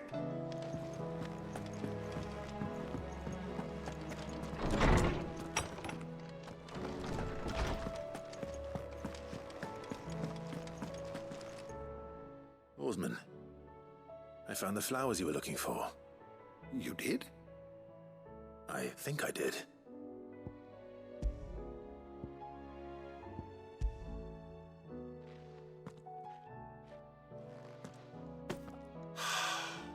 You did indeed. My dear boy, thank you. You wanted to make Dion a gift of one, did you not? Shall I invite him to join us? Oh, I don't... It's no trouble. I'll go and fetch him. I was wondering when next you'd visit. Thank you again, Clive. I know how hard these flowers must have been to come by. Fare thee well, my friend.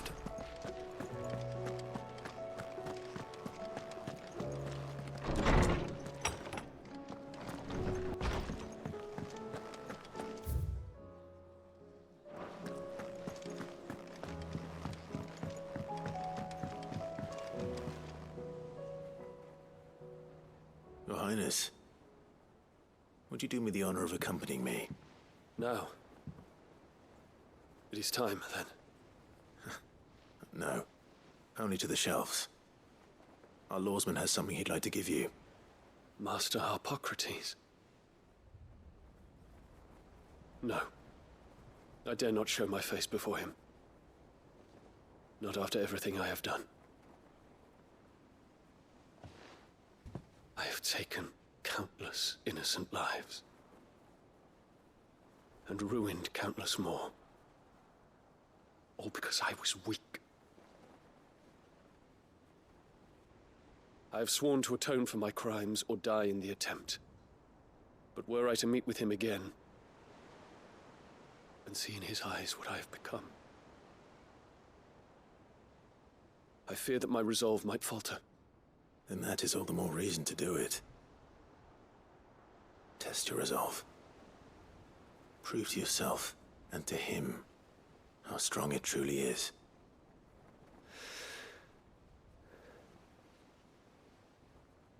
You are right. I must, at the very least, offer him my gratitude. Very well, then. Take me to him. Follow me.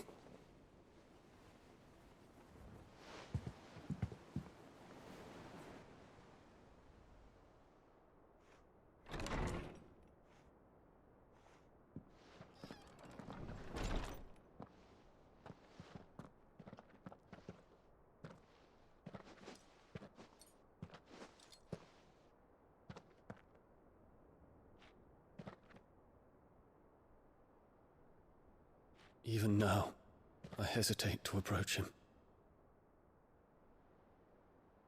What must he think of me? You'd be surprised.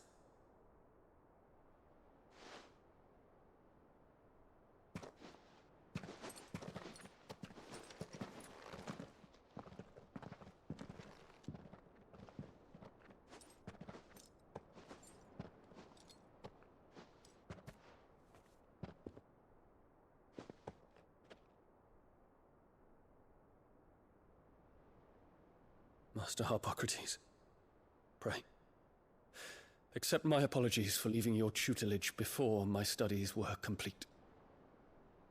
Your lessons opened my mind to a world quite unlike the one I had imagined from within the gilded confines of the palace. And I shall be forever grateful for the efforts you made to enlighten me. Lift up your head, Your Highness. The deeds of youth require no apology. That you took the time to visit me says much about the man you have become. Now, there is something I would like to show you.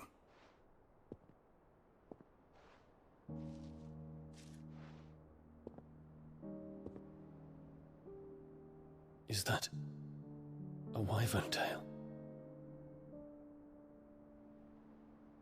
The color is unfamiliar to me. Because it is unique to those found in the wild.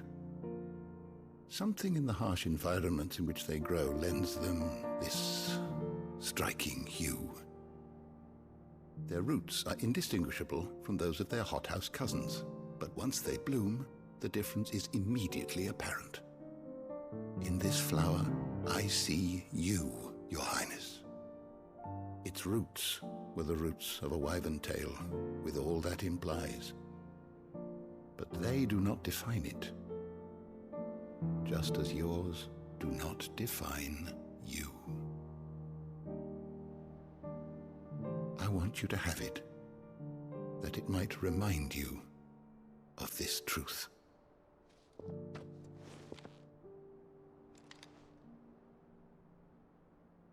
Master Harpocrates, I would ask of you a service. Keep your gift until I have fulfilled my duty to the realm, for only then shall I be deserving of it.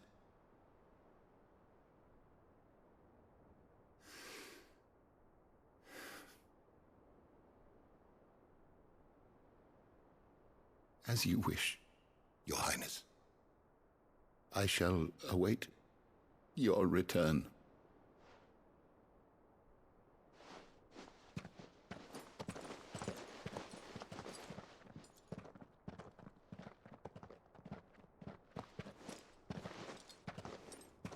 Our roots do not define us. No wonder my stepmother didn't like him. For reuniting me with memories I had thought long lost.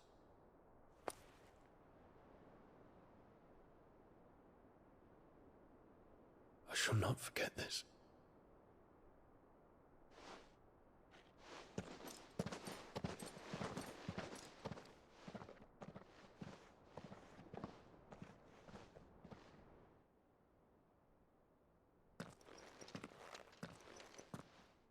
Thank you, Clive.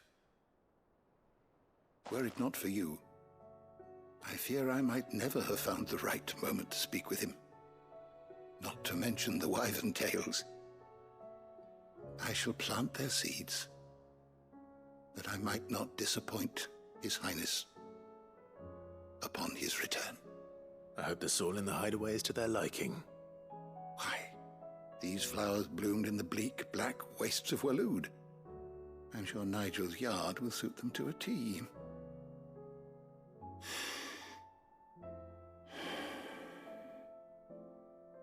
When it comes to expressing one's gratitude, I find that words are seldom sufficient.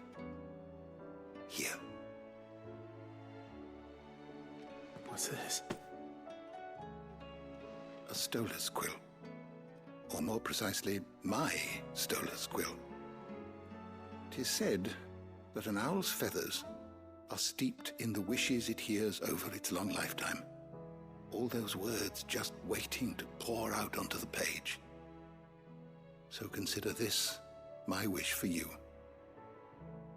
That one day you may put down your sword and pick up that pen. Well, when that day comes, I'll certainly have a lot to write about. Thank you, Harpocrates. It shall have pride of place in my chamber.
knowledge hoarded is knowledge lost.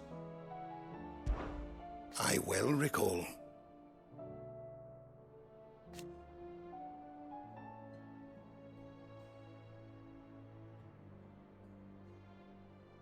He truly believed.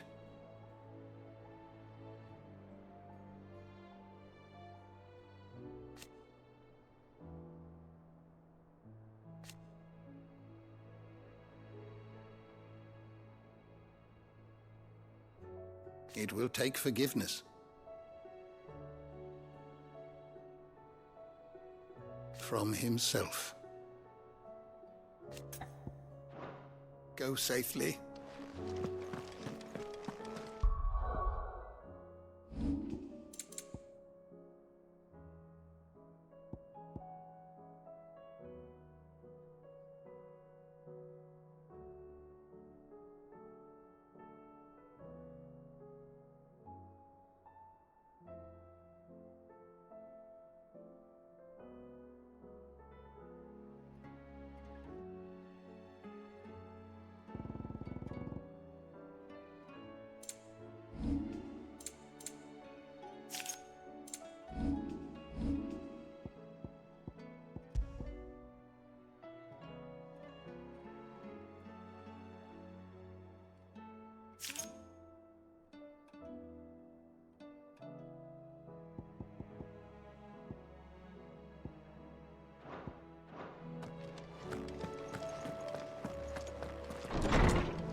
You all right?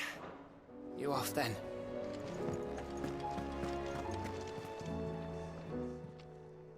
Still alive, are you? Coin purse weighing you down?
I was wondering when next you'd visit.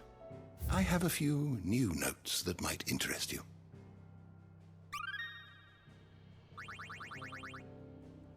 What subject shall we consider today?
Did you learn everything you needed?